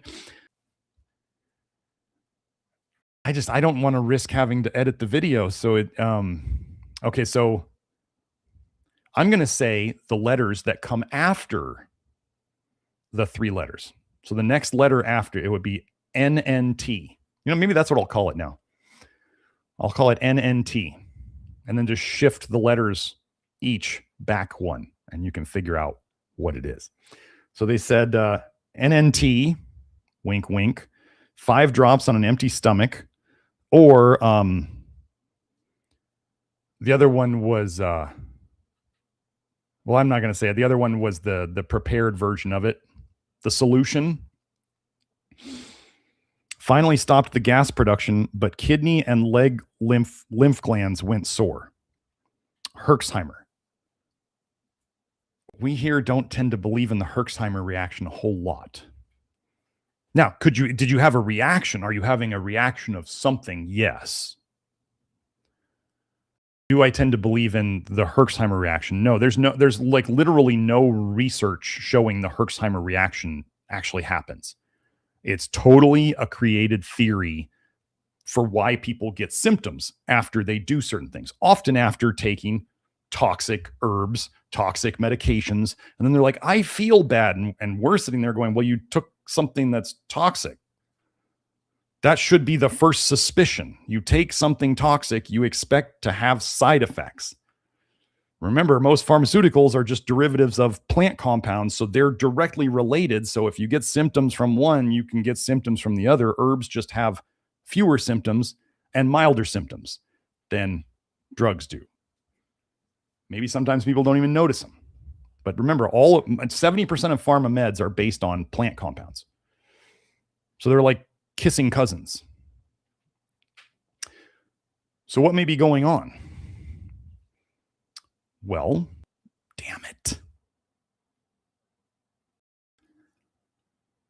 Causes big bile, it can cause big bile dumps. I'm just going to have to take this one down and edit it again. Got to keep the Gestapo happy. it can cause an increase. Okay, so that compound is an oxidizer. Things that oxidize, they're going to help process and break down toxins. By doing that, by removing toxins and also helping with oxidation, generally we're going to see ALDH, aldehyde dehydrogenase, accelerate or return more towards the speed that it's supposed to run at. When ALDH tends to rise in function, we tend to produce and dump more bile. Now, if you're leaking bile, which most of us are, and if your bile is still significantly toxic, you pump it out and it leaks into your system, and then you get systemic symptoms. Things like kidneys getting sore, because where does that, okay, when you dump bile and it leaks into your bloodstream, what is your second line of defense in terms of getting rid of toxic bile? Your kidneys. So can you do, this is an important thing that actually Beth and I talked about in the recorded show that we'll put out soon. You can have something doing good things and things that make you not feel good at the same time. So could you have taken that compound and fixed the sulfurous problem of whatever bacteria was making too much likely hydrogen sulfide in your gut, while also increasing the amount of bile you're producing and dumping, which then leaked into your system, and it is affecting your kidneys and also getting caught up in the lymph nodes, which is your sewage system for the literal blood. And where would it tend to happen the worst? In your legs, because they have the worst blood flow and worst return to the heart. So it's likely just, this is one of the things that people don't talk about with this compound is pushing it. I mean, they do, but they don't understand what's going on with the bile. They push it too hard. They just push and push and push, and they expect you to just suffer through all these symptoms. And I go, you may need to do a little bigger dose to get rid of it at the start, but you don't need to push it hard every day. And if you have to keep taking it day after day after day after day after day, it's not fixing the root cause of the issue. So, dang it. So for those of you, when you see there's a little edit in this, if you don't understand what I'm talking about, you can see the full unedited version on Rumble. But yeah, now I have to go so this show won't be up for a day or two because I have to take it down and cut out the naughty acronym. Okay. I mean, I'm serious. I have a strike on my channel because Kelsey said the acronym in a show and I didn't realize she said it, and I didn't edit it out, and they gave me a strike. So we are trying to continue reaching the masses, which is the best way is YouTube for now. So we got to keep them happy. Okay. Let me see. Here's another super chat. Let me find it. Rory Kings North 3636. Thank you for the super chat, Rory. Okay, blood pressure. What things have we seen that can help with blood pressure? The first thing that most people are usually lacking is potassium. Potassium is really important to get. And you could probably, I think didn't we do a blood pressure episode? I don't even remember. But I talked to Greg Mushin a lot about potassium on that episode. Potassium, so potassium helps. That's just in the literature. And most people get way too much sodium to not enough potassium. And that's just a relative thing. It doesn't mean everybody's eating too much sodium. It means they're not getting enough potassium. It's relative. Okay. A good goal, if you have hypertension, would be to try to, through foods, and or if you add any supplements, if you choose to, would be to get twice as much potassium as sodium. That would be a really good goal. At the very minimum, most people aren't even getting as much potassium as sodium. So most people aren't even getting a 1-to-1. If you have an issue that's commonly related to potassium deficiency, I would suggest you try to get twice as much potassium as sodium. So there's that. Then we get into mercury. I had a gentleman who I'm still working with him. He is so toxic in mercury. Like for multiple tests. I think this is over years. I think I've been helping this guy for 4 or 5 years, maybe 6 even. He had multiple tests off the chart on the hair test for mercury. And he even started, like, I was like, dude, you got to stop eating fish. Because when he started, he was like eating fish like 3 times a day. And I think he had multiple fillings and all this stuff. And over the years, he's gotten rid of the fillings. And he has, I think he's down to eating fish like once a week. He still wouldn't stop. And I'm like, okay, it's your life. And we couldn't ever get he would do the potassium. He would try to do the other things that I said, but we just couldn't get that mercury down. But his health, he was improving his health in other ways. So that's what we always look for. Like, are we moving in the right direction? Are we overall improving in symptoms? And he said, yes. That's why he kept coming back. And he finally he decided he was going to go do like chelation therapy. Like like I said, I'd never seen mercury this high. So I was like, sure, if you want to go try it, see if it helps. And I think he was about, 7 treatments in. And he's like, doc, my blood pressure finally started coming down. It wasn't down all the way yet, but it was finally coming down. I don't know how he got so toxic in mercury. And his symptoms didn't seem like as bad as I would have thought had his mercury been so high. So I was very confused this whole time. And I mean, I know we had made a dent over the years. We had got his mercury back on the chart and we were progressing it downwards. Even though we got it all the way back on the chart and it was still coming down, we hadn't gotten over the hump. So I talked to you guys about like a toxic threshold that sometimes you have to get past. Well, so with all the time we'd put in, and he started doing those chelation treatments, IV chelation, finally got over some hump, and then we saw the response in the blood pressure. So this is one of those times where we were staying the course, and he was improving over time, but we hadn't passed that threshold. And then either was it the chelation that did it, or was it just we had done it long enough? I don't know. I can't say. But he did add that, and then all of a sudden he seemed to get over the hump. So I'm okay with.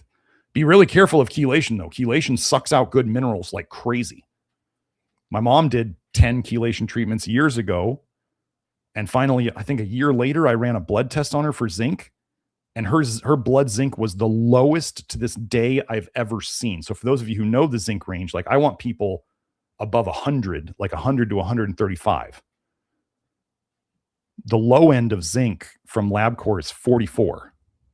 My mom was at 22. I had no idea until I finally ran those tests on her. And I went, there's only one way that this got this low, and that's the chelation. So I was like, you got to know, be really careful of chelation, because chelation means claw. It doesn't mean, it's not grabbing on, it's not like zeolite or charcoal where it's much those things attract the most toxic things around. Chelation means claw, and it's just grabbing onto certain things. But it will grab onto good and bad. You must know this. And my mom had been taking zinc that whole time, not enough. And I mean, I gave her more when we stopped that, but still. I mean, she eats muscle meat all the time. So it was like, how did your zinc get this low? And that was the only thing I could come up with. So,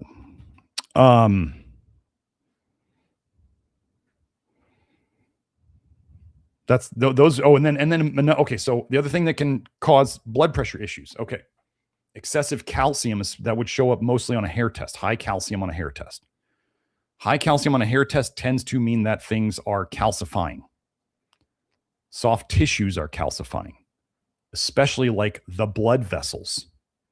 So if somebody has, we have a paper on vitamin A toxicity in rats. They gave them vitamin A toxicity and they saw their heart valves calcify.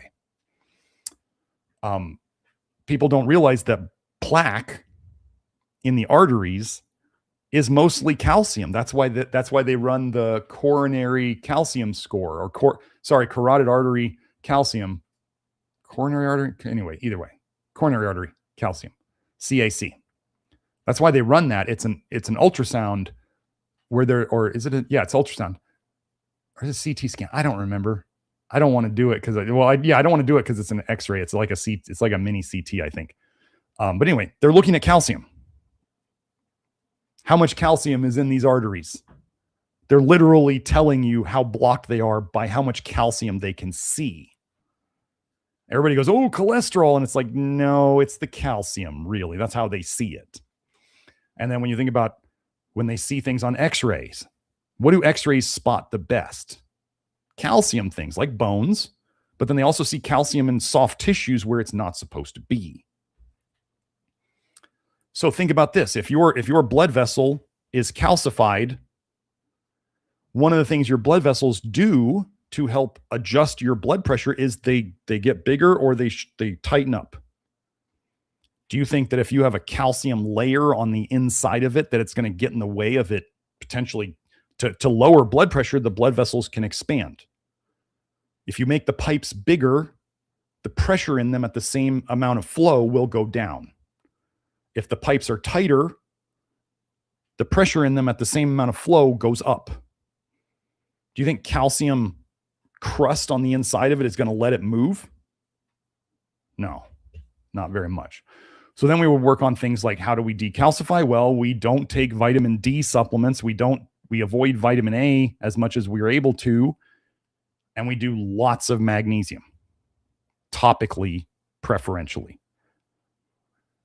like our lotion. So those would be 3 things to work on. If I knew somebody, well, it's more like 5 things. High blood pressure. And if I didn't know the person and I wasn't dealing with them doing their testing and consultation, I would say we want to look at getting enough topical magnesium. We want to be on a low vitamin A diet. We would want to be avoiding vitamin D supplements like the plague. We would be getting plenty of potassium. We would be working on avoiding any mercury coming into the system. So that would be like not eating fish or shellfish and getting rid of mercury, copper, silver fillings. And then, the last thing would be somebody could add this. They could add vitamin K. And we do have a great vitamin K supplement to offer that helps with decalcifying as well. Those are the things I would work on. Oh, and then getting some exercise and not drinking alcohol. Those would be important things. So, let's see. So I hope that gives you some things to work on. Let's see. Baptized in Fire said, fun personal anecdote. I do really well on apple pectin, but not in capsules, only powder orally mixed with apple fiber powder for safe consistency. I do okay with charcoal, also not in capsules. So there's the vitamin K that Joe put up on the screen. So Baptized in Fire is making a very good point. Like how even the form of how somebody takes it, like if you noticed you could take powder of something, but you can't take it in a capsule, that's probably just how fast it comes into your system. Or like as an example, like if people were going to take a simple pain medication, I have people do it through Alka-Seltzer, which is basically just the good old Alka-Seltzer or generic Alka-Seltzer. You can buy the Walgreens brand, whatever, is aspirin that is it when it reacts in the water. There's 2 things that happen with it. 1, it's buffered. We like buffered things. 2, it's spread out in the water. Think about it. Think about when they talk about aspirins and ulcers. If you take an aspirin tablet that is unbuffered, it's probably going to go down into your stomach and tend to, if you took them often, over and over, day after day, they're probably going to come and tend to sit in the same areas, right? It's just a pattern. And then if they were going to cause an ulcer, it would tend to cause an ulcer in that area because they're constantly going and sitting in that area and dissolving there and they're very concentrated. Whereas what we can do with, let's say, am I telling people to take Alka-Seltzer on a regular basis? No, I'm saying if you needed some pain relief once in a while, this is what I would choose to use. So Alka-Seltzer dissolves in the water. It's now buffered and it's completely spread out and diluted. You're still going to absorb the same amount of the aspirin. 1 Alka-Seltzer tablet is 1 aspirin worth, just so you know. It's still going to go into your system, but it's not going to be focused at that one area, and it's also buffered. See, so this is powders and capsules or tablets can act differently. And Baptism Fire was just giving us a little anecdote about how that works. So again, we're open to, and I want to tell you an honest thing here. And I'm not saying anything. This is just Baptism Fire gave the example. Let's say, I'm not saying this about you, man. Let's say this was all in his head. Let's just say it was. Like he's got something in his head about, I don't like capsules. Okay. And he says, I do better on powders. If I open it up, I do better. I don't care. Like if it's in his head or if he actually has it in real life, it doesn't matter to me. Like, doc, it hurts when I do this. Well, then don't do that. Maybe it's a legitimate thing, and it could totally be legitimate because there are chemical like processing and digestive things that could make sense in terms of this. Okay, great. We end up with the same outcome. Doc, it hurts when I do this. Well, then don't do that. So whether it is in his head or whether it's like, I'm not going to sit here and say that's not possible. It doesn't really matter. Many of you out there who, not many, but some of you out there who say you absolutely cannot tolerate MSG, I'm going to say the research already says that most of that is in people's heads. The research literally shows it because they fed people MSG when they didn't realize they were getting it. And like 99% of them had no reaction when they didn't know it was in their food.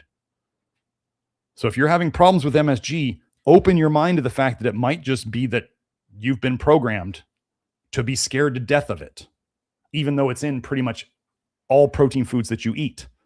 So that's the weird thing, right? They didn't tell you that glutamate is in practically every protein food that you eat. And the reason you like soy sauce is because there's glutamate in it. And the reason you like tomatoes so much is because there's glutamate in it. And the reason you like cheese so much is because there's glutamate in it. And the reason you like beef so much is because there's glutamate in it. And the reason you like wheat so much is there's glutamate in it. Those are some of the highest glutamate foods. So anyway, what I'm saying is that it's a really good observation on his part. And whatever the source of that observation is, the mechanism of it doesn't really matter. Listen to your body. Now, if somebody says, well, what about, doc, you just said MSG might be in people's heads. So should the people who have a mental issue with it keep taking it? No, because then they're going to make themselves feel bad. They're literally making themselves feel bad by what they perceive or think about something. That wouldn't be good either. So it's all connected. Okay. There we go. Hamza says, I'm underweight, but I can't eat more than 1,500 calories a day. Is it bad? Or I have no appetite. Should I work on soluble fiber to soak the bile up first, or should you eat? The most likely thing that would help this situation would be MSG. And then making sure you get enough fats for your system. When we have undertypes who cannot eat enough, or who literally don't eat. Actually, two things that would help appetite. One is fixing zinc levels. Low zinc is totally associated with like what they call anorexia in the research, or just not eating. And MSG has been shown to improve appetite, improve digestion, and then also vitamin A toxicity, or bile in your stomach. So watch my reflux episode. Bile in your stomach will make you not want to eat. I'm sorry, it's bile in your blood. Bile in your blood will trigger you not to eat, especially if you're an undertype. Sorry, I had that wrong. Bile in your blood, which is what we fix, in your blood will tend to, your body's saying we're leaking blood. Whenever you dump bile from the liver, it's going into our blood. We don't want to do this. We know eating triggers it. So don't eat. And this would tend to be worse in people who are underweight. So we would work the program, and don't trigger yourself into detoxing too hard. Work on sources of zinc, whether that's red meat or, if it's muscle meat from chickens, dark meat has more. Red meat has about 10 times the zinc. So that's going to be where you're going to go if you're going to be doing food zinc, and then MSG. Those would be the things that I would work on for appetite. But yeah, you probably need, if you're an adult person, you probably need more than, you need more than 1,500 calories a day. But if again, don't stuff yourself because you think you should, or are undertypes who are eating like 5,000 calories a day and they gain like, they're underweight, but they gain like 2 pounds by shoving food in all day. That's not helping you either. You're overloading your liver with tons of food to process because you're just trying to gain 2 pounds. We have seen MSG help with undertypes gaining weight. And like I said, if there's a known zinc deficiency, that will affect your appetite too. I think that's why a lot of older people in homes lose their appetite and tend to waste away, is because they're very zinc deficient. So, let me see.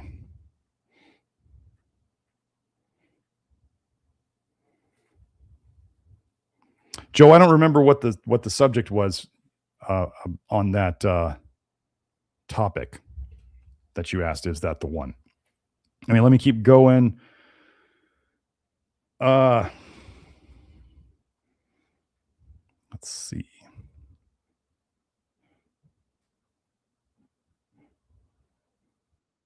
Go from XL to M with walking. What in the world was that? By Halloween. Regular walking? Hello, everyone. This is Dr. Joe. You got other windows going on, but ghosts in the machine. I'm sitting here going, how did somebody else come on? It must be Joe. No problem. Okay. And if you guys ever, I'm just going to throw this out there. Joe is a very giving person, and he likes to do his biofield tuning. No pressure, Joe. If you choose to share how people can get in touch with you about that, you can put it in the live chat.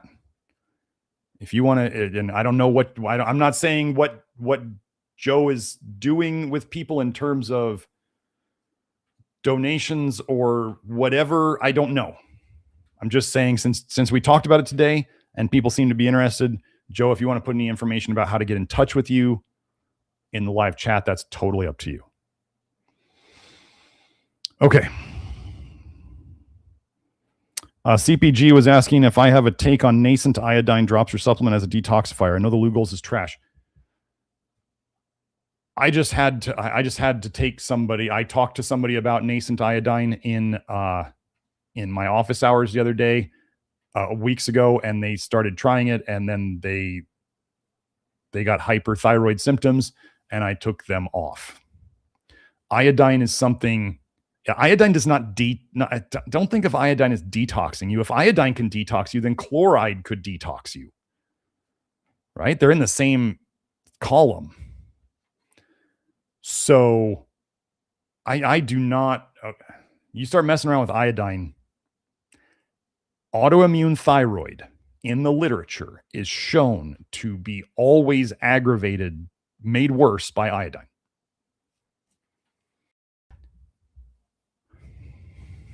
It's all over the research. And now some people are saying all thyroid issues are autoimmune issues. So if we know that if we were to put those two together, if all thyroid issues are autoimmune issues and iodine consistently aggravates autoimmune thyroid, what do we expect? If you have hyperthyroid, as in too much thyroid, absolutely don't take any form of iodine. And it's crazy because people will be out there, you need so much iodine, and we get people better from thyroid conditions and we don't have them taking iodine as a general rule. Once in a while, I will have some people use it. Once in a while, but that's only under my watch. And like when this person came back and said, I'm having migraines and I'm having like heart palpitations, I was like, get off the iodine.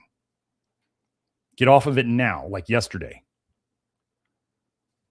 So it's iodine is a bit of FAFO. And if somebody under my guidance was going to be suggested to mess around with nascent iodine, it's to the equivalent of the RDA amount on average per day. Okay. I know some of those nascent iodines have like 1,200 micrograms or whatever in them. So they would only take it however often that would be to get, if they chose to do it, which I'm not suggesting anybody does, but if they chose to do it, what, 1,200 divided by 150 is what? I'm just throwing out this number because I know it's out there. I know those nascent iodines are really high. If we assume the RDA was 150 micrograms a day and they wanted to get it from a supplement, 1,200 micrograms in one drop would last them 8 days. What are people taking? Way more than that. So be very, very, very careful with any form of iodine. Potassium iodide is literally thyroid poison. If you choose to take iodine, it may or may not end well. And you would only take it, I would only have somebody take it as long as it took for them to get some improvements, and then they would stop. It's not a forever supplement. The body is extremely good at retaining iodine. Like, it just chops up your thyroid hormone and it can just reuse the iodine. So anyway. Okay. So yeah. Do I blanket recommend iodine supplements of any kind? No, absolutely not. And I'm very hesitant on them in general. And I watch for them to, if we mess around with them, could we see benefits? Sure. Are we also distinctly watching for negative things to happen so we can yank you off of it? Yeah. So if you want to know, that's treading very lightly in that area. And so if people are out there doing it on their own with no guidance, Wild Westing it, I didn't say to take it. Okay. Eliza said they label incandescent bulbs at Home Depot, but it's actually not. It's like natural flavors. Yeah. Pierre made a comment about the them and they as being, they love tiny hats.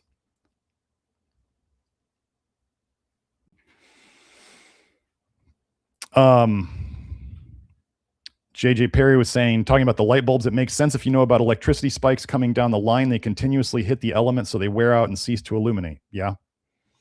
Oh, Dagmar, hold on. Where did that comment go from Dagmar? Where my chat jumped. Dagmar said, I learned about the Coca-Cola from a 98-year-old man. In Eastern Europe, Santa used to wear blue and white, not red and white. LOL. Well, there would be inversion, right? If it's blue, change it to red. That would be the biggest switch you could do from that color, right? Oh, Stephanie added, I didn't know about copper and fillings. Looking back at my experience, the symptoms I had after each removal were the same ones I get from copper dumping, i.e. extreme fatigue, wired, and tired. Okay. One other thing. If I was going to get amalgam fillings removed, what might I do? First of all, I wouldn't get 7 removed at once. At the most, I would do 2 or 3 at once. Next, okay, I'm going to tell you, if you go to a holistic dentist and they're insisting or they're suggesting you do an IV of vitamin C during the procedure, I would, if they told you they wouldn't do it on you without that, I'd get the IV. Am I saying you have to have it? No. I would be loading up before I went there on taking charcoal. I would want charcoal floating around my system for as long as possible during that procedure. I'd be taking charcoal as soon as I got up from the chair. Oh, I'd also be taking my selenium. I'd be making sure I was taking my selenium both before and after. We've had people where they get fillings out and they start dumping a lot of whatever they're dumping, mercury or copper, and selenium really helps. So the that we would do, one would be obviously don't put more mercury in the system, but selenium, proper selenium supplementation as needed. If you can't supplement, then you'd be looking at Brazil nuts, 5 to 10 a day, maybe. I can't guarantee how much selenium's in a Brazil nut anymore, folks. You have no idea how much selenium is in a Brazil nut.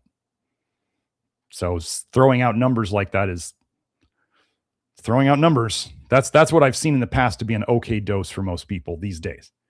And then lots of charcoal. Charcoal will be ongoing after that. People really start. So when you get these fillings out, this is a very important concept. We're going to go over another concept. You need to first stop intoxing before you can start detoxing. Okay, that's the best way to do it. And sometimes stopping the intoxing will cause you to start detoxing, as Stephanie was just saying. She got the fillings out, and then usually within a day or two or a week, your body starts dumping all this stuff. Why is that? Let's make sense of it. So when you had the fillings in your mouth, those are off-gassing all day. Just like they talk about microplastics coming off of plastic cups and plastic everything into your food, you're literally having mercury and copper and whatever else those fillings are made of off-gassing into your mouth whenever you chew, whenever you drink something warm. Like you can go to the IAOMT.org or the IAOMT YouTube, and they have, and don't believe dentists if they say, oh, it stops off-gassing after about 10 years. Hold on, let me check something for Joe.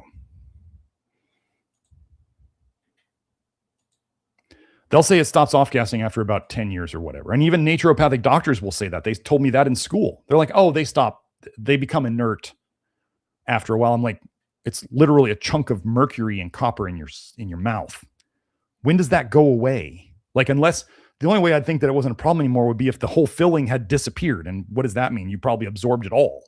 They're still there, so they're still doing stuff. They don't form like a protective layer, so they stop off-gassing. It's a bunch of nonsense. They make it up to make you feel like you're not being poisoned, literally. So, where was I? Oh, well, there was the off-gassing thing. Where was I? Oh, okay. So back to the detox loop. Well, so when those things were in your mouth and you're living day to day and causing off-gassing and absorbing it directly into your mouth tissues, which are designed to absorb stuff, and then you're breathing in the vapor and you're swallowing the saliva with it in it, and it's just going into your system, okay? That is getting absorbed into your bloodstream. And so you are putting toxins into your bloodstream pretty much all day long, every day when those were in. And then your body is trying to store it. So it's going through your blood, and then your body is trying to shove it into places to store it, to keep it out of your blood so it doesn't affect your heart and your brain and other things you need to stay alive. Okay. Is your body getting rid of some of that along the way? Sure, you're getting rid of some of it, but it's coming in faster than you can get rid of it. Okay? So what that means is your body will not push detox at the same time, because the detox will be coming from your tissues into your bloodstream. But you have mercury and copper coming into your bloodstream already. So do you see if your body, so if this one coming in is going full bore every day, all day, is your body going to try to push out more from the tissues into the bloodstream? So your symptoms, so you then could potentially like literally die from the mercury rising in your blood and affecting your heart and your brain. No, your body's intelligent and says, I can't detox right now. Right? Isn't that what a lot of people will do? Let's say you're going to be getting dirty all day. You're going to be going outside and dealing, working hard, doing labor, whatever, or be sweating all day. You're out in the heat. Do you try to take a shower in the middle of the day? You're like, oh, I'll go clean myself in the middle of the day, even though I still have half a day left to go and get dirty and nasty again. No, you just wait until it's over and then you shower. Because why shower in the middle of it? So your body's saying, if we're putting in all this toxicity, all this dirtiness, we're not going to clean up yet. The body is hoping that the onslaught of toxicity will someday end so that it can then start detoxing. Well, what happens once you have them removed? The intox stops. Your body then starts to go, wait, is the coast clear? Can we start detoxing now? Can we get rid of all this trash? And it looks around and it goes, oh, we can. Let's start getting rid of it all. And it starts dumping it into the system. And then you've stopped the intox, so now you can start the detox. And this is why people might think, well, shouldn't I just feel better when I have the fillings out? And you go, how many decades worth of copper and mercury do you have stored in your tissues now? Where do you think that magically goes?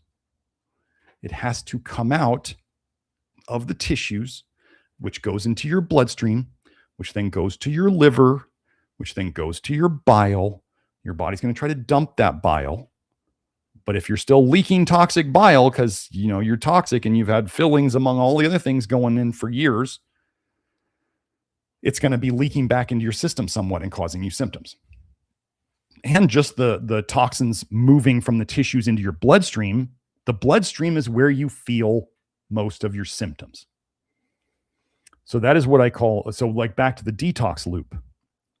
The idea of a detox loop would be, let's say you have kind of like normie health nuts who are like, well, I eat fish and shellfish and I have a couple mercury fillings. So I think I should do a mercury detox. Let's do a mercury detox. They have mercury regularly coming into their system, into their bloodstream. And then they're going to go and take things that theoretically are yanking mercury out of their tissues into their bloodstream. So you've got mercury coming in from outside and mercury coming in from inside, coming into the bloodstream. Now you've just increased your mercury in your bloodstream. And then people go, I always feel so crappy when I try to detox. And they expect that to happen because they don't understand the detox loop. This is why one of our critical principles is we do our best to reduce or minimize or eliminate intoxing before we ever try to start pushing detox. Your body detoxes on its own. That's what it's doing with after those mercury, amalgam, copper fillings are gone. Once you stop poisoning your body, it starts going, let me get rid of all this crap. And it does it on its own. You don't have to do it. The less toxicity that comes in, the faster your detox gets. The less nutrients you need overall because you have fewer toxins. So that's a concept I thought I'd hit on today. But that's a really important thing. That's why some of you out there who don't pay attention to what I say enough, and I'm like, if you feel bad, worse than before, you're probably pushing something too hard, which can be as simple as eating too much soluble fiber. Could be taking too much zinc. Somebody might not even, I've had people who don't tolerate red meat because the zinc in it is too much for them. So they ate chicken for a while. And then over time, they've gotten to the point where they can eat red meat again because they're less toxic, because their body detoxed on its own. Okay. So, well, we're at 12:17. Let's see. Let me just see if there's anything else. Stephanie was saying my grow lights are LED. When I work under them too long, I start to get a headache and my vision gets blurry. There are LEDs out there that you can get, folks. I think Healthy Home something is one company that makes them. They don't flicker. Okay, so I'm not saying LED lights are good. I'm saying you can find, if you look hard enough, that the Healthy Home something company, I have some of their lights in my bathroom and in my bedroom because the cool thing they made it, they don't flicker. And you can have, there's like a daytime setting, and you can do this by just flicking the switch on the wall. You have a daytime setting, you have a sunset setting, and then there's a nighttime setting, which is like it's a red light basically. So you have like a whiter light, and then you have an orange light, and then you have a red light. And it's really nice. Like when you turn on that red, like you need to be careful with that red light because you start turning that on in your room and you will start to get tired at night. Like you can't go and like read a book in that red light because it'll just put you to sleep. So I forget the whole name of the company, but if you're gonna have LEDs, if you have to have them because you can't afford the incandescents or they blow up too soon because the electricity system is trying to make them blow up, or whatever. If you got to do the LEDs, just try to get ones that don't flicker. Do I know the terms for that? No, I don't know the magical term for that when you're searching for them, when you're shopping for them. But you're looking for, I know that Healthy Home something company has non-flickering LEDs, and it's really cool to be able to just flick the light switch and have it be daytime or sun. I never use the sunset setting because I'm not in my room at that time. I just have the daytime setting, which I try not to use much because I just don't like bright white light. And then there's the nighttime setting is great though. So anyway. Oh, Jamie Robb said I had miscarriages my whole life and then I got pregnant 5 months after I got the metal out of my mouth at 40. Sounds like the infertility psyop at full effect. I mean, imagine they're putting up to 40% copper amalgam fillings in women's mouths. And then we're seeing a massive fertility problem and tons of depression and tons of anxiety. And yet these copper crazy people would be like, I mean, shouldn't people be getting healthier if they got something that was 40% copper put in their mouth, right? They're just absorbing copper all day. They can't seem to manage these ideas that we run we're using copper water pipes and copper IUDs and copper and amalgam fillings. And why isn't everybody so darn healthy? And they'll be like, oh, ceruloplasmin. The bioavailable people. Do you know that the bioavailable copper that they sell is literally bound to nicotinic acid? They're trying to say that nicotinic acid, flush niacin, makes copper bioavailable. I've shown this before in there, the guy who was doing the trademark work or the patent work showed that as soon as it hits the stomach, copper bound to nicotinic acid, they separate. What if the people taking bioavailable copper weren't getting better from the copper itself? They were just literally taking a tiny little supplement of flush niacin and they were having drastic improvements. And ceruloplasmin, in the infamous chicken study I've gone over, vitamin A lowers ceruloplasmin in chickens. They gave chickens a low vitamin A diet and they saw their ceruloplasmin go up. Don't believe the one little cell study where they like to push that retinoic acid raised ceruloplasmin. It's a cell study. It's trash. It's garbage. And what it literally means, the duration paradox means that in the real world, it's likely that vitamin A would lower ceruloplasmin because it's always the opposite. The inversion, right? Wow, I just thought of that one. Their whole inversion thing would be, if this is good in real life, what if we can get research like cell studies to show that it's bad and vice versa? That would be inversion now, wouldn't it? And isn't that the game they like to play? I hadn't thought of that until now. Okay, so, Pursuing Truth said, thank you for everything, Dr. Smith. You're very welcome. And Merry Christmas to everyone and have a Happy New Year and all of that jazz. Don't let the days of the year affect how you feel too much. We're actually, like I said, we're not even doing our Christmas celebration on Christmas. For my family, we're doing it on the 24th, and then I'm doing it with Kelsey on the 25th. And, I don't make a big deal about the day that it's on. That just makes more stress. So, okay. Emma said homeopathic can be negatively affected by harmful EMFs. Sure. That could be part of the reason why homeopathy doesn't seem to work as well these days. Because there's a lot of EMFs out there. That's a totally, like, grounding doesn't seem to be as helpful as it used to be. Homeopathics don't seem to be as helpful as it used to be. Laser and light therapy, you guys got to realize I got into a laser and LED, super LED practice, medical practice back in like 2007. And back then, when it was new and nobody knew about it and there was less EMFs, these things did amazing stuff. And we weren't sending people home with it. We were doing like 5 treatments, 10 treatments in the office. They just come in every other day and we'd treat them. They'd sit there for 20 minutes with the super LED thing on, and then we'd do the laser for like 3 minutes on specific areas, maybe acupuncture points and whatever. And it was doing amazing things. It's not doing what it used to do. And they keep having to jack up the power on these things.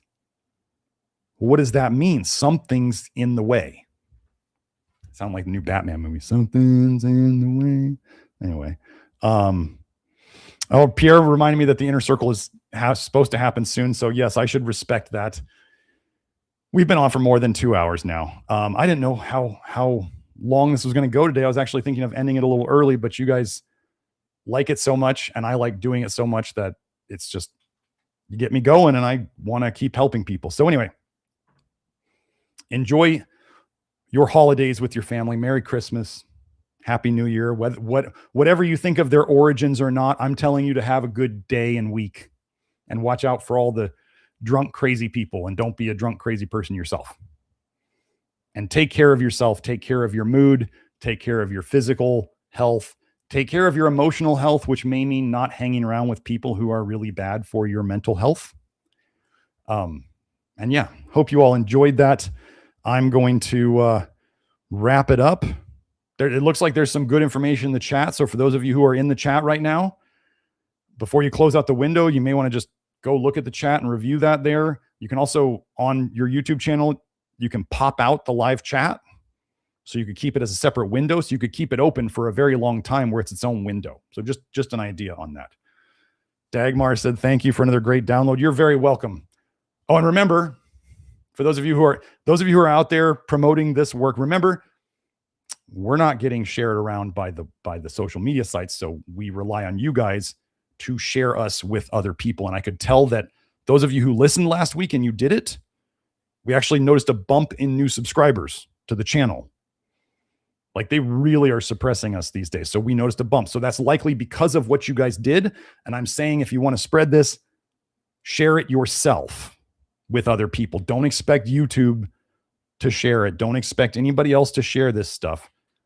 And, you know, you can keep sharing it with, as long as people aren't telling you to stop sharing it with them, keep sharing it with them. Maybe they'll catch on. Like I said, it takes 7 times in marketing for people to buy. So you may have to send things to people multiple times. We are working on getting more YouTube shorts up. So that's exciting. We're going to be working on a lot more short clips that I make myself, you know, for a short clip, and then clips that are cut out of these live streams. So hopefully that will be something that's easier to share. Did we get another? We didn't get another super chat. Okay. So anyway, remember, this episode was edited for a very tiny point. The entire episode will be on Rumble. Always the entire episode will be on Rumble. And this episode may take a couple days to get up because we have to take it down. So just let other people know that too. Okay, so we're hitting the links now. So Joe is posting the Rumble link to our Rumble channel. This is where you can always find all the episodes in their correct order without skips and without edits and all that stuff. So that is where you can always find it. So you can subscribe to us there. Joe, that's a little, that link is low on the screen for me. I don't know. Anyway, maybe it's me. Anyway, past live streams. If you guys want to watch past live streams, go on the YouTube channel, click on our homepage, which is youtube.com/nutrition detective, or @nutrition detective. They both work. Hit the live tab on the screen, and that's how you can see the old episodes. There will also be, like, this episode will be in the videos section, because once we take it down as a live stream, we can only put it up in videos. So just know, you can, if you can't find it in live streams, look on videos. There's only one video that YouTube won't let us put up, and you can find that on Rumble. So keep that in mind. Oh, Amirhan said, excuse me, you have hair. I do have hair, and it's coming back even better. I just actually, you know what? I'll just say it right here. I'm going to be posting an update to our hair regenesis blueprint school group about my recent experiment and my recent discovery, and how it has been within a month's time, I believe it has been noticeably helping. The hairline is coming in, and it's improving things that hadn't been responding as well as I wanted to before. So yeah, it's less expensive than other things. So it's cool. So I'll be making an update in that group soon. So yes, I do have hair now. Yes. I've been working on it in the background the whole time. I just finally decided to let it grow out because Kelsey suggested I do it. nutritiondetective.com. This is our main website. This is the website that I was talking about earlier that is going to be, we're going to have a new website soon. We're going to have a new logo. We're going to have new labels. We're going to have new cool stuff. Nothing's going to change majorly in the way we operate. And this is all something that's guided by me. I'm not, nobody's buying me out or anything. This is, we just needed an update. We haven't updated the site in like 5 or 6 years. So it's time. Anyway, this is the main website. You can find all of our stuff there. These episodes that Joe just linked up on the screen right now, episodes 53 and 71. These are the basics of toxic bile paradigm. The recorded video that I have to come out at some point soon within the next week or two is my estimate. Beth Martins is kind of interviewing me. We're having a conversation on the basics of toxic bile paradigm. We're updating it. So if you are a Love Your Liver member, there is a thread in the Love Your Liver program right now for you. If you have questions about toxic bile paradigm, toxic bile theory, post them there, and I'm going to go through them. And if I'm not going to answer every single one probably, but that's there. So if there's a question that needs answering to help people understand it better, I can answer it. So then we have, and if you, to join the Love Your Liver program, if you want to get the information in a fire hose and be able to make comments on a post like that one, it's at members.nutritiondetective.com. That's the direct link. You can also find that link on our nutritiondetective.com website on the membership tab. So that's there for that. Then we have, this is our store.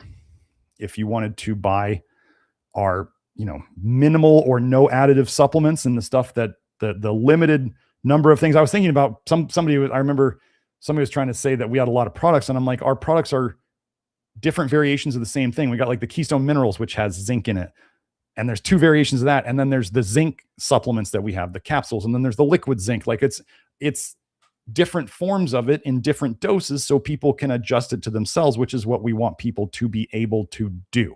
So anyway, our brand of supplements, you can find them only in the shop at nutritiondetective.com.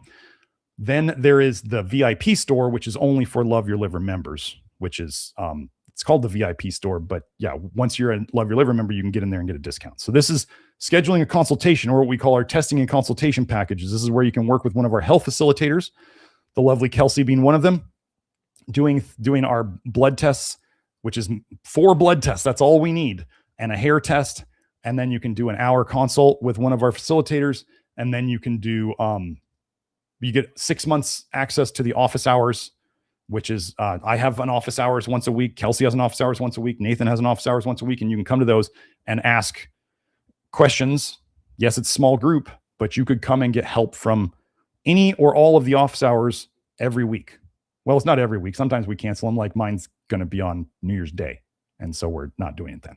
Anyway, this is my Substack, drgarrettsmith.substack.com.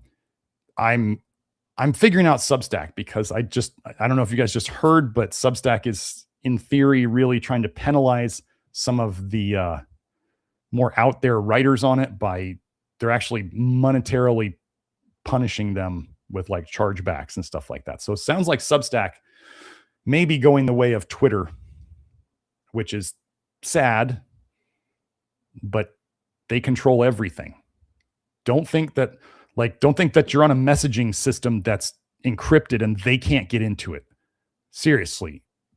If you're putting it on the internet, they have it. If they want it, they have it. And if they suspect you're trying to hide something from them by doing something like going through an encrypted messaging system, they probably made sure that they got all of that, because who do they think is hiding something from them? This is Love Your Liver live stream number 230 with our live chat Q&A and our testimonials going over eye health and MSG at the start. Again, new testimonials on those same things. I am Dr. Garrett Smith, also known as the nutrition detective around these here YouTube parts. Thank you for joining us. Hope you enjoyed it. Hope you got something useful out of it, or at least even it reminded you of how we do things and how you can adjust things to feel better, whether it's doing more or doing less or not doing anything at all, if that's the answer. So happy holidays, Merry Christmas, Happy New Year, all that fun stuff. I just want you to have a good week. Get through the new year. Make the changes that you need to make when you need to make them. Okay. We'll see you all next time. Bye now.